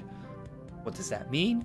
I hope Xenoblade 3, but I'll have to wait and see. But I mean, I'm pretty excited for Future Connected for that reason. I want to play it immediately, but I'm probably gonna make sure I just replay the original again, and then I'll just. Yeah, I'm definitely gonna replay it. I don't know if it's gonna be hard because I'm gonna want to play it and see what it is, but I'm also gonna. I don't want to like blitz Definitive Edition because it's such a huge game. I'm gonna want to like, take my time, smell the roses. But either way, I am excited for this. It's gonna. Yeah, like I said, I have a backlog of games. So it's like for me personally, I'd rather at this point right now just play the Definitive Edition. Oh yeah. Just because it's updated, has everything, and maybe I'll go back to the original at some point. But yeah. I mean, I think given that it's basically the same game, just enhanced with some extra content, I think you don't need to go back unless you just want to see how it plays on the Wii. It's not like Final Fantasy VII Remake, and I was in a similar situation with that because I was playing the original because it came out on Switch. So I was playing the original on the Switch, and it was cool, but I kind of had some issues with the game because I felt like it didn't age really well. Like, navigation was kind of hard for me. So after a certain point, I put like 20 hours into the original. I was like, you know what? I'm going to wait until 7 Remake. And I am sad to say this, guys. If you follow me on Twitter, you know what, you may know what I'm talking about. I was talking about the other day. Final Fantasy VII Remake is just, it's not great. It's like it has really great high points. Like, its good parts are some of the best in the industry. Like, the bosses are awesome, the music in the game is amazing, the story is captivating, and I love how they even fleshed out some characters that had really small roles in the original game. I'm okay with them fleshing out the story more so, but in between all of those cool moments, there's a lot of dull, useless fluff moments, and that part has kind of made the game feel like a little bit of a chore for me. Like, I feel like if I've already put in over 35 hours into a game, actually, that's wrong. I'm confusing that with Animal Crossing. But 35 hours in Animal Crossing, I've put about 17 hours into 7 Remake, which is about half the experience, and I'm still not, like, captivated to, like, continue. Something's not... Hey, Andres. What? You are feeling exactly the same feeling I felt playing Fire Emblem Three Houses. Oh, I thought you were going to say Pokemon. Okay. The exact same feeling. All right, I'm 20 plus hours into this game and I'm not captivated. What's so weird is that you were so excited for Three Houses. Because the story probably is really good, but and the gameplay's good, obviously. It's just pretty much just classic Fire Emblem gameplay.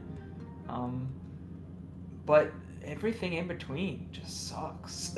The monastery is horrible. It's so boring.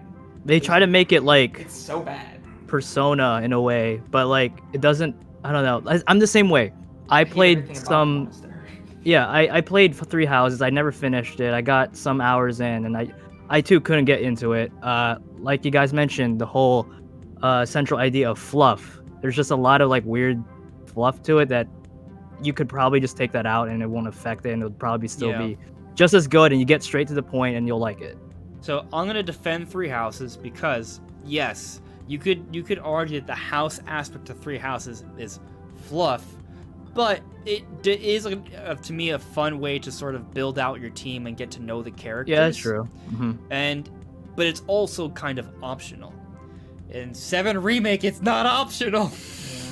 Yeah. Well, to an extent it is, man, but not Fire some Emblem, of it is. if I don't do the things, I feel like I'm getting screwed over. I feel like I'm not getting my full potential of everything I could be getting. And then my OCD just won't let me. I get like, you. No, but if you do it all and you take 5 hours to do this thing you could just do instantly. Right, you'll right. get 10% more loot. Right, Oh and god, 10%. Oh. And while I don't agree with you guys on Three Houses, like it's all opinion, right? Like it's not like your opinion is wrong and mine is wrong. Like it's just kind of preference. Like I don't love 7 Remake. That doesn't mean someone else can't love 7 Remake, and the same for Three Houses. They're both games that a lot of people like, but that doesn't mean everyone has to love them the same, you know? Yeah. But there's a couple questions here that I think are interesting. Let me see. Computer robots. With all the people itching to go back to work in the midst of the pandemic, when do you think Nintendo is going to increase the Nintendo Switch production? I mean, they've been struggling, but they've been trying to get Switches out there. I think they've been trying to increase production this whole time. I think as people figure out how to transition and set things up to get work done during this whole pandemic, that production will get a little bit more efficient, and things will improve as time goes on, but they're trying now, so it's not like it's something that we're waiting for them to start trying. They're already trying to get it going. It's not like production's been getting worse. The demand's just been getting a lot higher. There's been a lot of demand because people have nothing else to do. Yeah. Oh, guys.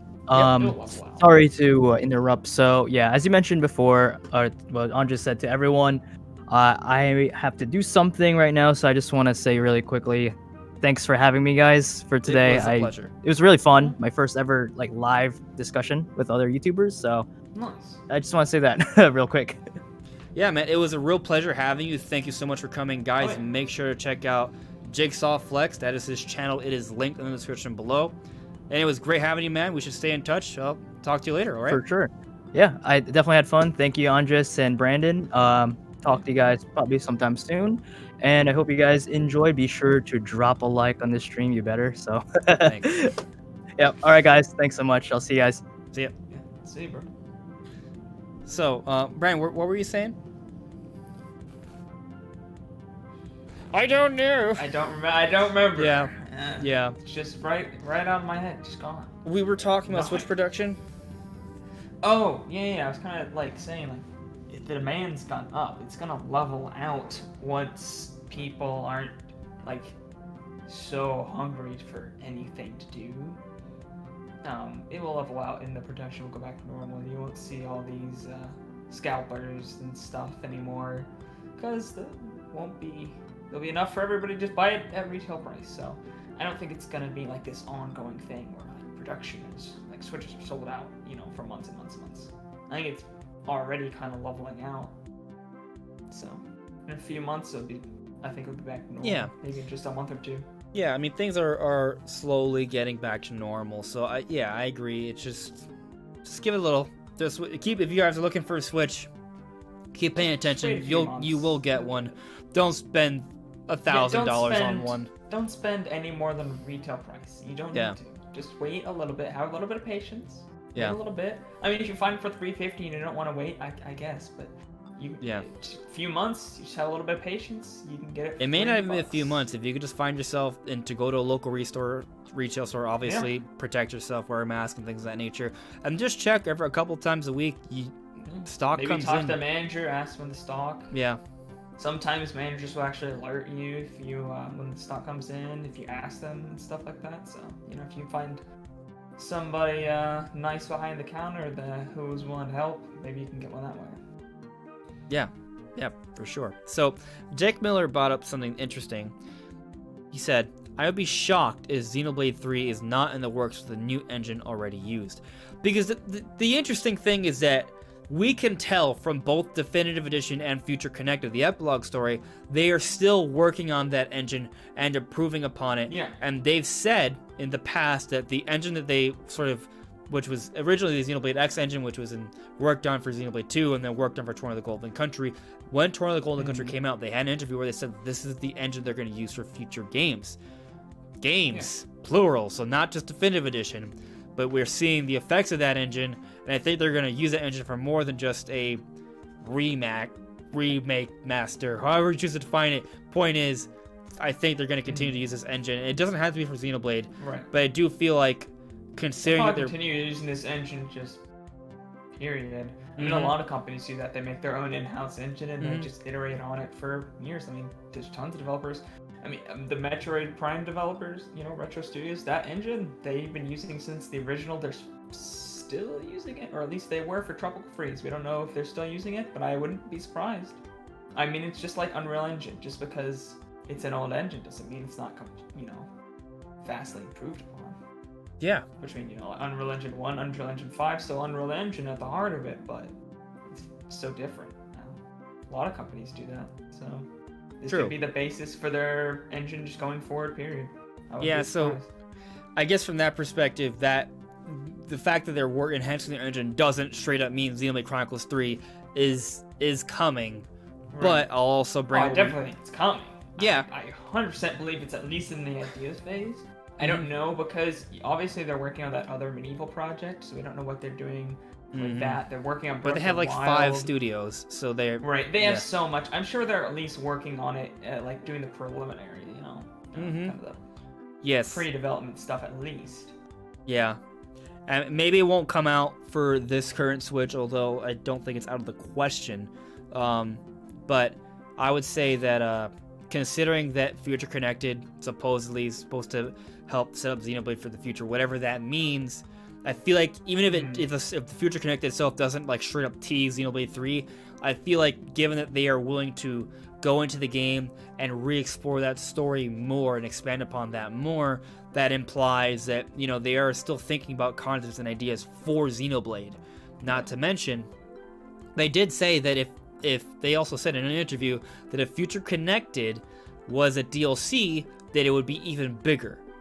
So the point being, I feel like they're willing to put more work into this and expand upon this stuff and put in more in there.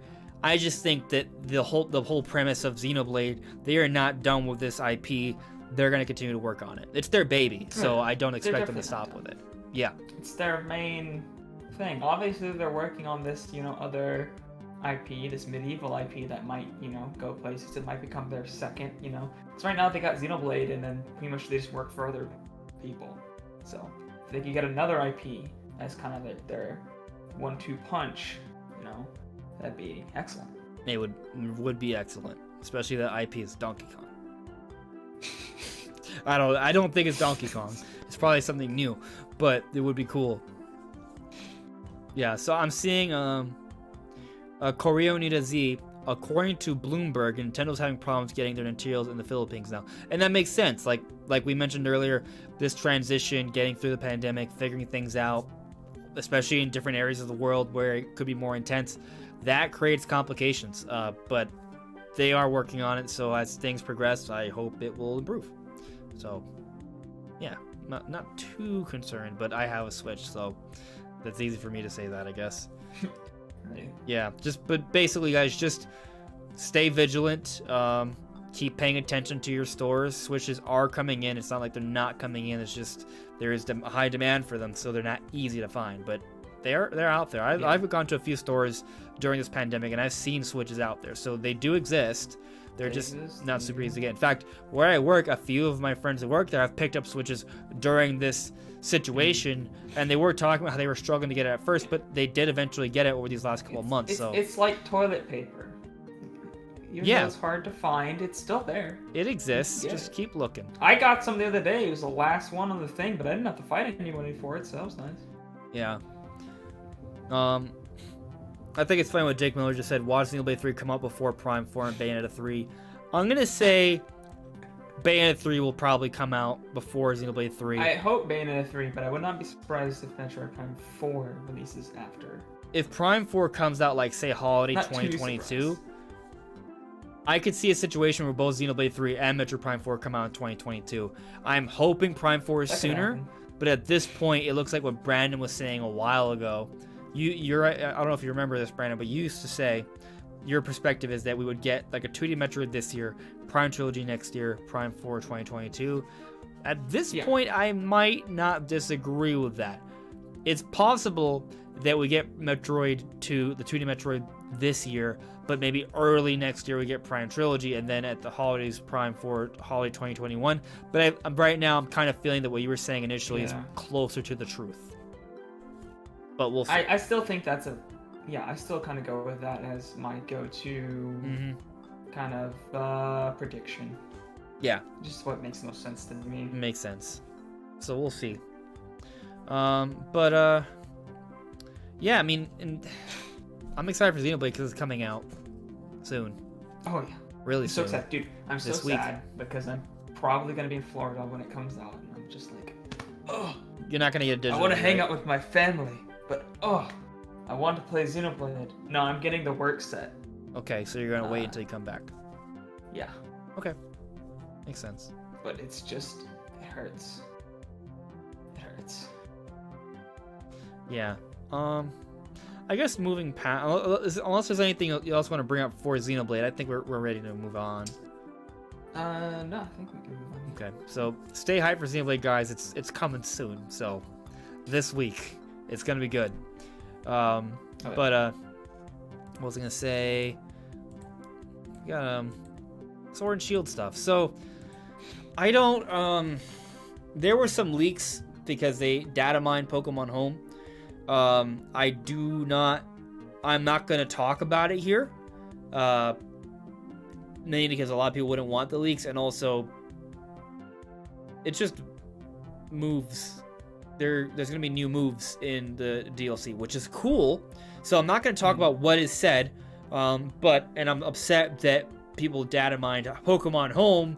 So see, like, my thing was like, I was thinking, man, with the DLC, they won't be able to data mine it and leak it all because we won't get the content until they give it to us, But no, they found something else that wasn't in the game, so they could data mine and figure it out. But still, it still seems like even with that in mind, with those new moves, there's still so much we don't know. Like, I guess the implication being if there are all these new moves that are going to be in the DLC, there could be new Pokemon, new abilities, new things that we don't know about yet. Like, I think some people assume that because they haven't revealed it, it doesn't exist. Like, I remember when Sword and Shield was coming out, they hadn't announced that many new Pokemon like a month beforehand. So people were thinking, oh, there aren't that many new Pokemon. There's only like 30, so this game sucks. Well, there was still pretty much the normal amount of new Pokemon in the game. They were just saving them until release. Of course, it was data mine. People found out beforehand anyway. But still, they tried to not spoil everything, and they tried to have surprises for when the game came out. So I'm hoping that with the DLC, when it comes out, we will be surprised. There will be some stuff there we didn't know about until we actually get it. So I'm looking forward to that. Yeah. It seems Pokemon Company and, well, just Nintendo in general have been a lot better. The Wii U era was just kind of like, we have nothing to show, just show everything about every game we have because that's it, that's all we have. Now it's like, we can keep secrets. Why don't they be showing you everything? You can find out for yourselves. It's just that Wii U era taste. It's such a gross taste in your mouth because you're just like, every new game, they just showed everything about it. There was no surprises. It was horrible. Yeah. I like surprises. So, Brad, I'm curious on what you think on this. So, we got a little bit, not just the leaks, but there's something else we got for Pokemon. By the way, with the International Challenge, I did pretty well. I wanted to do, you have to do a total of 45 battles. For those of you who follow me on Twitter, I was talking about it there. 45 battles you could do up to during the tournament for this weekend. I didn't have time for that. I think I did 29. And when I last played, I was ranked 40 in the world. I only lost like 3 or 4 times out of 29. So I guess I was like 25 and 4, I think. Yeah, I think it was 25 and 4 when everything was said and done. Maybe 25 and 26 and 3. One, give or take a loss. That's where I was at. But I was ranked 40. But I couldn't play today at all because I had to finish my video talking about Nintendo's big holiday game, which came out this morning. So if you haven't seen it, check it out, please. But also, I had to go to work. And then I had to get ready for the podcast. So I haven't had time today at all to play. So I wasn't able to play to get all 45 battles. But, so my rank ended at like 303 in the world, which is still good. I'm not complaining. I just wish if I had got more time, I would have been able to maybe like get even higher than 40. Maybe I could have been like top 20 or something in the world, which would have been cool. Instead, I'm ranked like 303, but I think that's still enough to get me into the Players' Cup, which I think is top 256 in each region. So maybe I'll start streaming the Players' Cup that's going to be taking place over the summer for Pokemon Sword and Shield, which will be on Twitch. But anyway, I just want to talk about that because Pokemon and I like battling. But anyway, what I was going to talk about for news, though, is that there's like content going to be coming out, like little events over the next few weeks, perhaps leading up to the release of the Sword and Shield DLC. So here it is. On the Thursday, May 21st, there is going to be a Galarian Mr. Mime released with the hidden ability Ice Body and some Pokeballs. And then on May 28th, a Thursday, there's all Thursdays, there will be a Galarian Ponytail with the hidden ability Anticipation and some Pokeballs. On June 4th, a Thursday, a Corsola with the hidden ability Curse Body and an evolution item set. And then on June 11th, another Thursday, we'll get a hidden ability Galarian Meowth with the ability Unnerve, and experience candies and nuggets. Point being, 4 weeks straight, we're getting some sort of event thing. Nothing too major. Are they gonna be in that kind of like unused raid thing that's in the wild area? No, I think it's. I wish it was in the castle. I think it's just gonna be like a mystery gift thing. Yeah, this is all gonna be something that you just go to the mystery gift option and they award you that Pokemon. Yeah. Damn. I was hoping it was gonna be the. Finally, that castle. They know that castle in the wild area that hasn't been used. They're gonna have to use that eventually. Some raid is gonna be in there. There is one more Pokemon that has not been released that we know is in the code for Sword and Shield. Everything else has been released already, to my knowledge, and that is the Gigantamax Melmetal. We haven't gotten news on that yet, but either way, the point I'm getting at here is that we're having these different weeks, so every Thursday there's something coming out. It seems like they're having this lead up to the actual release for the Isle of Armor, which I'm betting comes out the very next Thursday. So I'm betting that maybe we got more. If we got more news on this, I'm sorry if I'm wrong or if I'm right, but the actual date I'm betting for the actual release for Isle of Armor is gonna be a Thursday. So Thursday the 18th, I'm betting, is when Isle of Armor, the first pack for the DLC, will come out. So I'm thinking. That makes sense. It does, doesn't it? Now, because I guess basically for this month we're getting Clubhouse games, which I might get. Well, maybe not because I'm moving to an apartment. I gotta save money. But it looks fun, but it's $40. The Smash DLC is supposed to be announced around this time as well. And then the Pokemon DLC, which I'm now betting is going to come out around June 18th, there's that. So, Brandon, when do you think we will see the Smash announcement? Okay. I'm only asking because since now that we have an idea of maybe when the Sword and Shield DLC will come out, when do you think they could space out the how do you think they'll position the ARMS DLC in relation to the Sword and Shield DLC? Good question. We know for sure it's in June, right? Yes. And for the record, you're thinking the DLC would be on the 18th. that's my prediction simply based off how the events have gone with one every week that's Right. coming out. Maybe they have it come out on the last Thursday of these little events and it's June 11th, but I'm betting they're gonna have that separate as a separate thing, and June 18th is when it's gonna come out. That's what I'm thinking. Like, why just do it every Thursday, you know? I feel like because they're saving an announcement for a Thursday or a release for a Thursday. Okay. I think it could be. I'm on the wrong one. I'm gonna shoot here. I'm looking at the calendar here. I believe the other ones were released on like Mondays or Tuesdays, for the most part. Oh, So, they're the Smash characters. that's a good If question. I'm not mistaken, it was Wanna like look- Monday, right? Yeah, when was the Biles presentation? Look at the exact day that came I out. don't know. January 16th. So January 16th.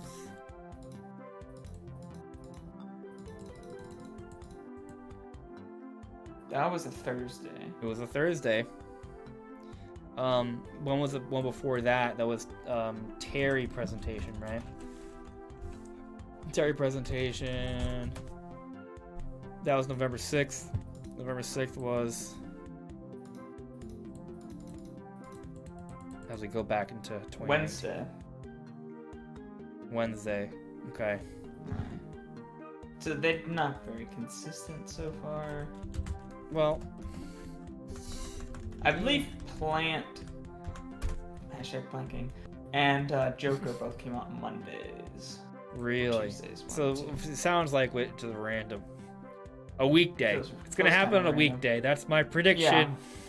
But not Friday. I don't think any of them are released on Friday. I don't think so. And I'm just talking about the presentation, wrong, not when the but I don't character's think so. coming out. That's, Right. They usually release like the same day or the day after.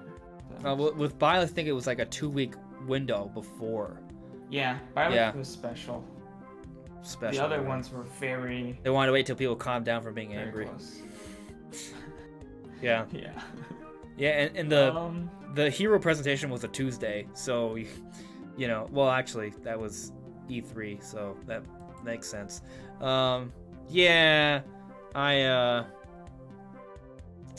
no, July is not E3. No, I'm wrong. Yeah, hero, yeah. June C3. Yeah, June. July is not. July E3. is when Hero came out though. Right. So, it could be any day of the week. Yeah. I don't Yeah. know. For some reason the 23rd's looking good to me. I don't know why it's Tuesday. But it's 23rd. Something about it. Yeah, I think stands out. I'm kind of pops out. thinking that, given that Clubhouse Games comes out early in June and the DLC comes out, for Pokemon, I'm assuming either the 18th or maybe the 11th. I could see it coming out like that last full week for June. Really, maybe it's on the 23rd. That is a good day because then you could have the character come out like on a Thursday. That makes sense. And actually, when does Paper Mario come out? I know it's in July, but what day in July? Yeah. Early Yeah. July. I think it comes out the same day as Ghost of Tsushima. which I believe is not the 4th.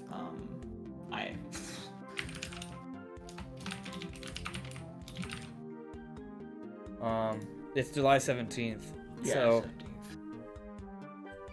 that is yeah. It does come out the same day as Ghost of Tsushima. Interesting. Nintendo. Nintendo and PlayStation, they fight in Yeah. 2 big games. July 17th. Well, yeah, you know, that's an interesting point. Like, do you feel like that's intentional, or they just coincidentally decided to have I Paper Mario come out don't- then? So, given Don't that, know. I feel like I the think strength we is... knew Paper Mario's on. release date first. Brandon, I'm just gonna say that I feel like if Nintendo's straight up like putting out Paper Mario to come out the same day as Sony's big first-party game, then I think that speaks to the notion that Nintendo totally is willing to have a big game come out when both Sony and Microsoft aren't just releasing a game, but they're brand new next-gen systems. So, Yeah. in terms of scale, I honestly don't know if this is like intentional or not. It's just the third Friday of July.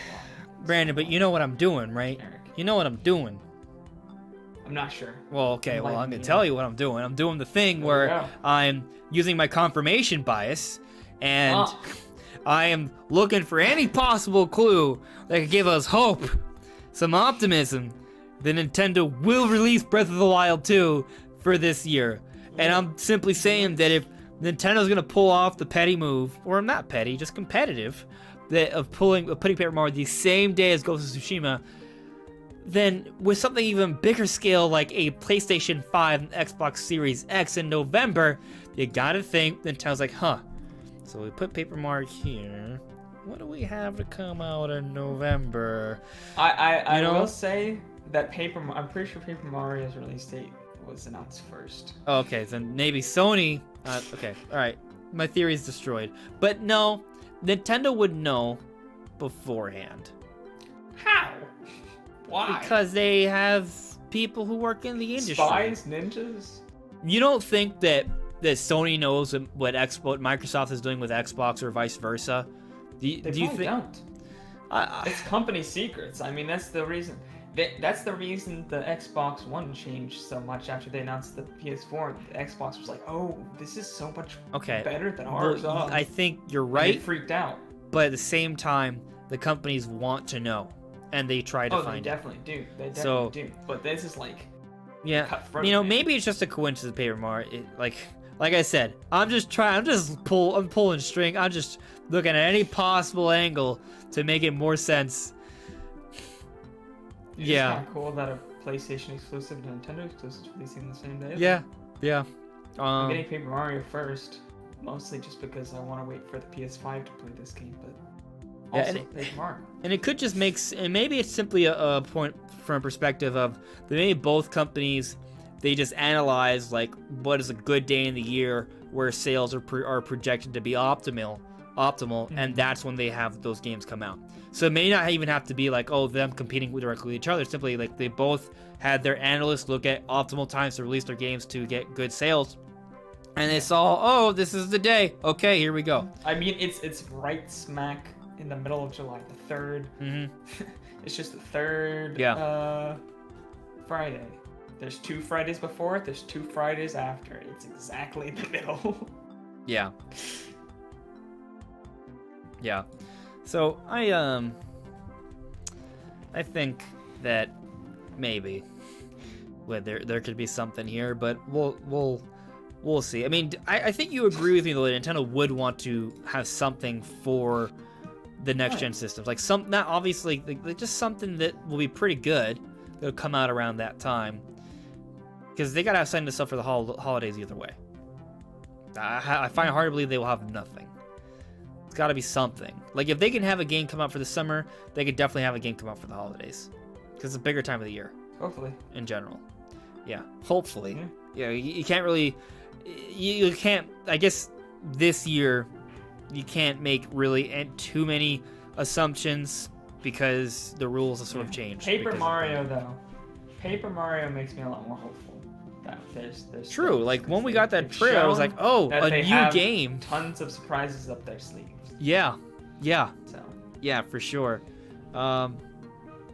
in terms of like news to talk about, though, I feel like we pretty much covered everything for this week. I mean, I'm sure there's some little things I missed. If, guys, if there's anything you guys want to talk about in the chat, by all means, do so. But is there anything else you want to bring up, Brandon, or speak on in particular, or like go back to something we talked about before and focus on a little bit more? I mean, we're near the end of the podcast. We're pretty much at the 2-hour mark, so. I don't think so. I think we should see what the chat has to Let's see what the chat has to say. Let's see here.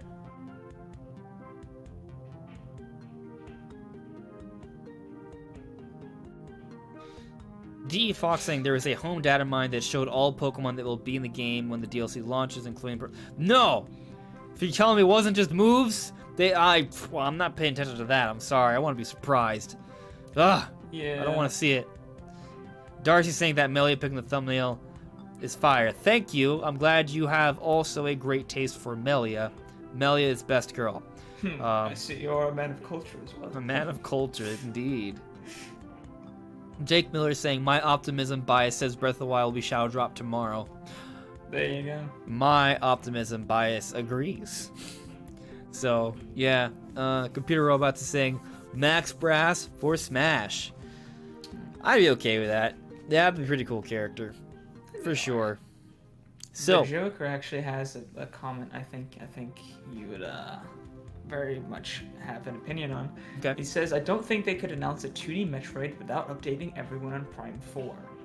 Do you think if they announce something Metroid, like Metroid Prime Trilogy or Metroid, 2D Metroid, would they bother to talk about Prime 4? Even if it's just a little bit like, yeah, it's coming along. That's an and then just nothing interesting point, actually. Because they felt the need to do that when Prime 4 was originally announced. Yeah, they did that. They announced Prime 4 and then they had Samus Returns come out. It was not even in the Direct. It was after the Direct. So yeah, I mean, it's an interesting point.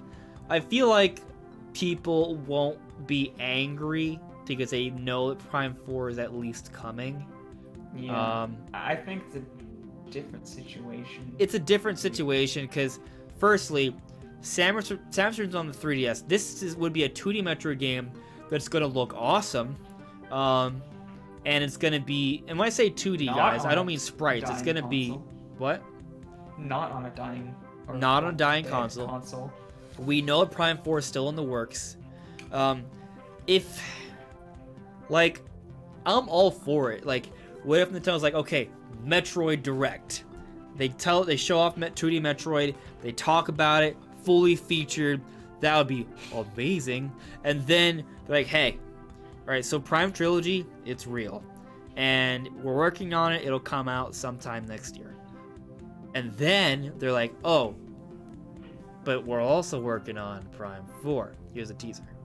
And it gives us just a little sliver of gameplay, like a little bit, just to give us an idea of what they're working on. That would be possible, amazing, cherished, wanted, and desired by all. Maybe 5% chance that could happen. 5%. I'll give you 5%. You're telling me there's a chance, and that alone there's a 5% chance. Yeah. But I mean, anyway, to answer the question, like, I think that while it is possible that Prime 4 could be teased this year, I think that what is more likely going to happen, they'll probably just gameplay reveal the 2D Metroid during a direct or in a trailer. And I think it'll be fine because, as we said, it's not on a dying console. We know Prime 4 is in the works. It's not like it isn't. Mm-hmm. And, it's probably going to look pretty sick. It's going to be the first time HD Metroid. We've seen the crazy, graphics you can have with 2D side-scrollers on an HD system. I mean, I would say that Samus Returns is arguably the best-looking game on 3DS. Yeah, I mean, it looks great. Even on the 3DS, if you put that in 1080p, imagine what they could do with an HD system. I mean, we've had things, all kinds of 2D platformers that just look absolutely astounding. Yeah. Or in the Blind Forest, or in the World of the Wisps, both of those, absolutely stunning. The lighting and the colors and everything about that game is just beautiful. And Yeah. you got that, I forget what the name of it is. We've got that one where he's made of string or rope or something. The one that's like super photorealistic. I forget what it's called. But you know, I think people know what I mean.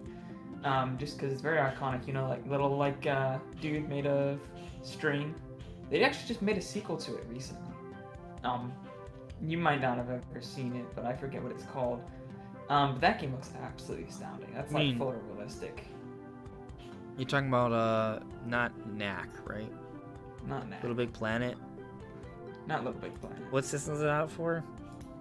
It's an indie game. PlayStation, Xbox, PC. I think it's a multi-platform game. Is that on the Switch? Or is it like the string platforming game thing?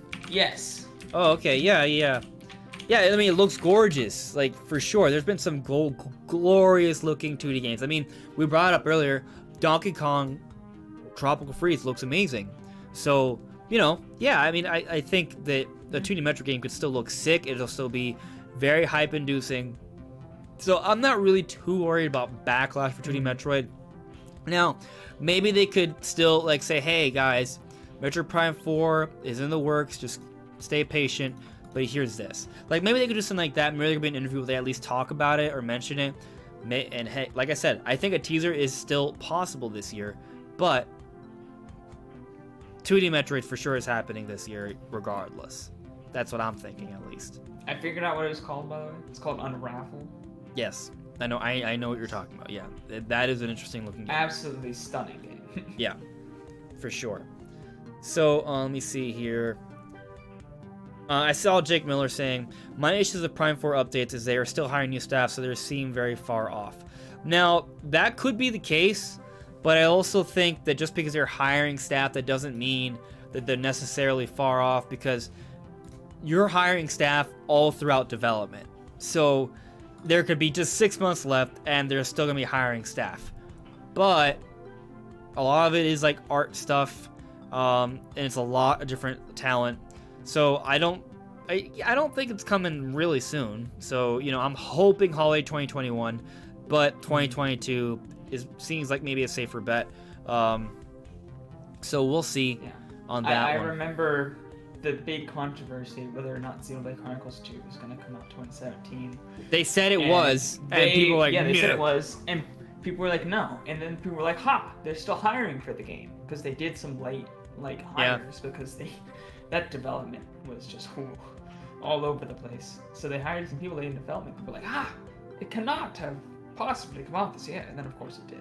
Obviously I don't think Metroid Prime 4 is going to come out this year, but I'm just saying, like, hirings don't always really indicate like where you're in development. I mean, the same Breath of the Wild was hiring like all the time. So those are great points. Those are examples of games that came out that year, but they were still hiring that year. So just because we're seeing hirings, it doesn't mean Metroid Prime 4 is like years away and they're just getting started. It happens all throughout development, even towards the end.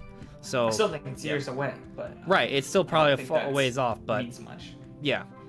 But anyway, well, I mean, we'll see how things turn out for that for sure. But I still think we're gonna see something Metroid this year. And I think people are gonna be okay with it. It's not gonna be a Federation Force situation. It's not gonna be another M situation. I think people are gonna actually be pretty happy with this. Supposedly, it's related to Fusion, so maybe it's a sequel to Fusion. Like maybe it's Metroid 5 or something along those lines. People are gonna be happy about that. So I think it'll be fine. But Captain Rex is asking us to talk a little bit about Bayonetta 3. Well, we talked about it earlier. The game's not canceled. When it could be coming out? I think this year is possible, but I don't know what actually is happening. And I'm playing through Bayonetta 1. I have not gotten Bayonetta 2 yet. I played the demo of Bayonetta 2. I never actually played through and beat Bayonetta 2 yet. I'm gonna, though. But from what I know, obviously, like, Bayonetta 2 was, for many people, considered the better game. I think, and we've heard from Bayonetta 3 that they're definitely ramping things up, trying to be more ambitious with this.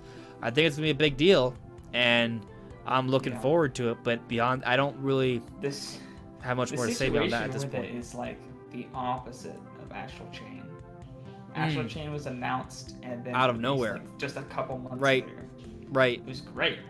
And then you got Bayonetta 3 announced 2017, December, and we haven't seen anything of it.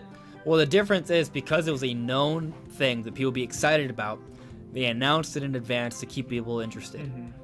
Astral Chain was not known, so until they are ready to like blow this thing out and surprise people with just how awesome it looks, they didn't announce it until it was closer to being done. So, you know, yeah, I mean, that I guess that's kind of like the curse of being a known big IP. That if you're a known thing that's going to generate excitement, that may be announced a lot earlier, just to get people excited, even though it may very well be a ways off. Yeah. And then you got Paper Mario. Oh.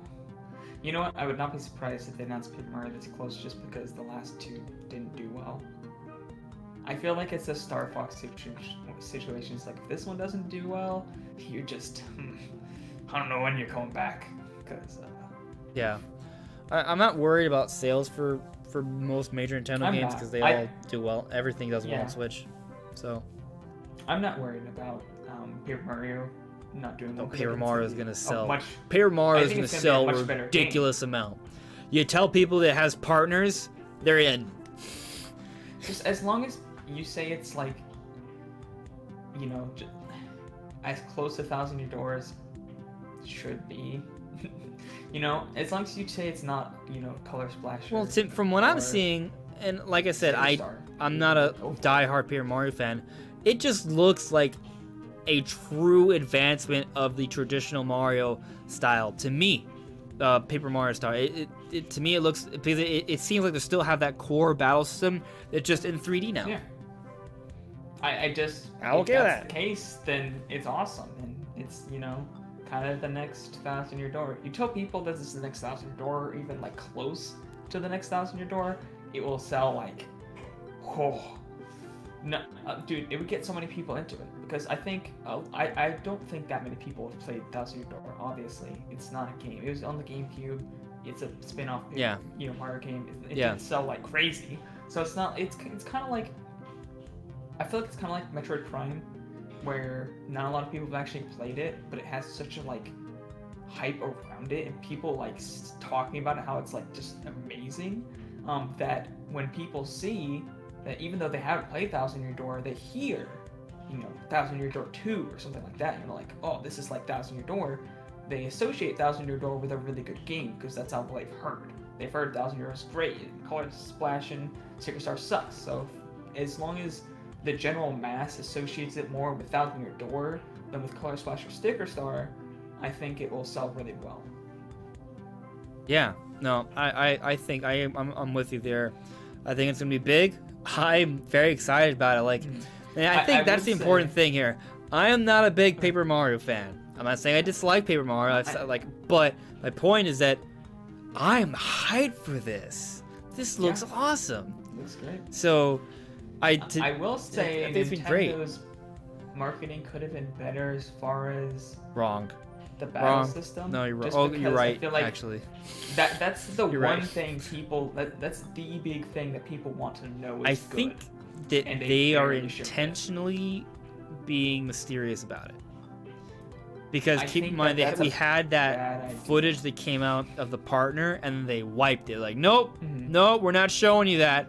So I think it's a bad idea. I think what they need to do is come out and be like, partners, you know, traditional gameplay or like an expansion of it. Well, I think what's interesting is like, that they need to come out and just be like, bam, bam, bam, this is not Sticker They Star. left it up in the air intentionally, and right now we're talking about it, and there's that debate. So that debate, I think, is actually good for it. So, you know what I mean? Like, it might be. So I think it's kind of a smart strategy. Release, though, it would, like, a lot of people are kind of waiting to see. And they're not pre-ordering. If they come out and just initially, like they might not have another trailer until like a couple weeks. This is 1,000 Year Door, bam! Everybody would have pre-ordered it immediately. Now people, like, you know, half of people are just like, I don't know if this is even gonna be good. Is this gonna be another Sticker Star? I don't know. Like, what's the battle system? What's going on with that? Like, yeah, there's a lot of confusion right now. And while that helps with debates, I feel like it's a little too close. Like, if you're gonna have something 2 months. You know, announce it 2 months before it comes out. You need to be real clear on the messaging, because that's a really close time frame between announcement and release. You need people to get on those pre-orders now. Yeah. Yeah. Maybe, but it's 2 months. I don't know. I see what you're saying, but I think it's gonna be fine. So Yeah, I think they'll come out yeah. with another trailer showing off the actual just. yeah, and straight it may be a gameplay couple weeks and beforehand, gameplay. and people will see it and like, okay, we're all in. And that's it. Yeah, I definitely don't think they're just gonna release the game. Like we have no idea what's going on. Yeah, I mean, it still has to be news. there's We get news definitely- every yeah. week on things. We're gonna learn more about the game in the coming weeks, so I'm not too worried about it. But I got a question here from Beverly. Will they have a Diddy Kong racing content on Mario Kart 9? So first, we're not sure Mario Kart 9 exists. If Right. it exists, I'd like to think that one great way to sort of expand on the Mario Kart series and have something a little bit fresh, given that it'll be on the same system, is to definitely go like the Smash Kart route. And if you're going the Smash Kart route, you definitely have Diddy Kong, especially because Diddy Kong's already been in Mario Kart Yeah. before. So Put Diddy and Dixie yeah. in there. yeah, I think that could happen. Now, would it be like Diddy Kong Racing? I hope there's a hub area. I think that's one great way they can expand and help to flesh out the game. But Yeah. obviously, we have to wait and see on what they would decide to do with the Mario Kart 9. So I don't think we need the 3 different vehicle types though from that game. I'm fine without that. It's fine. I don't need it. no, I like how it just transitions already. I like the system they have in Mario Kart 8. I think that's fine. Yeah. Yeah, but I mean, I think that's pretty much it. I think we're done for the night. I think we covered a lot of good bases here. Again, guys, make sure to check out Brandon's channel. It's linked in the description below. And also for Jigsaw, Kirk, check out his channel. It's also linked in the description below. But yeah, that's it. Have a good night, guys. Bye guys. Take care. We'll see you soon.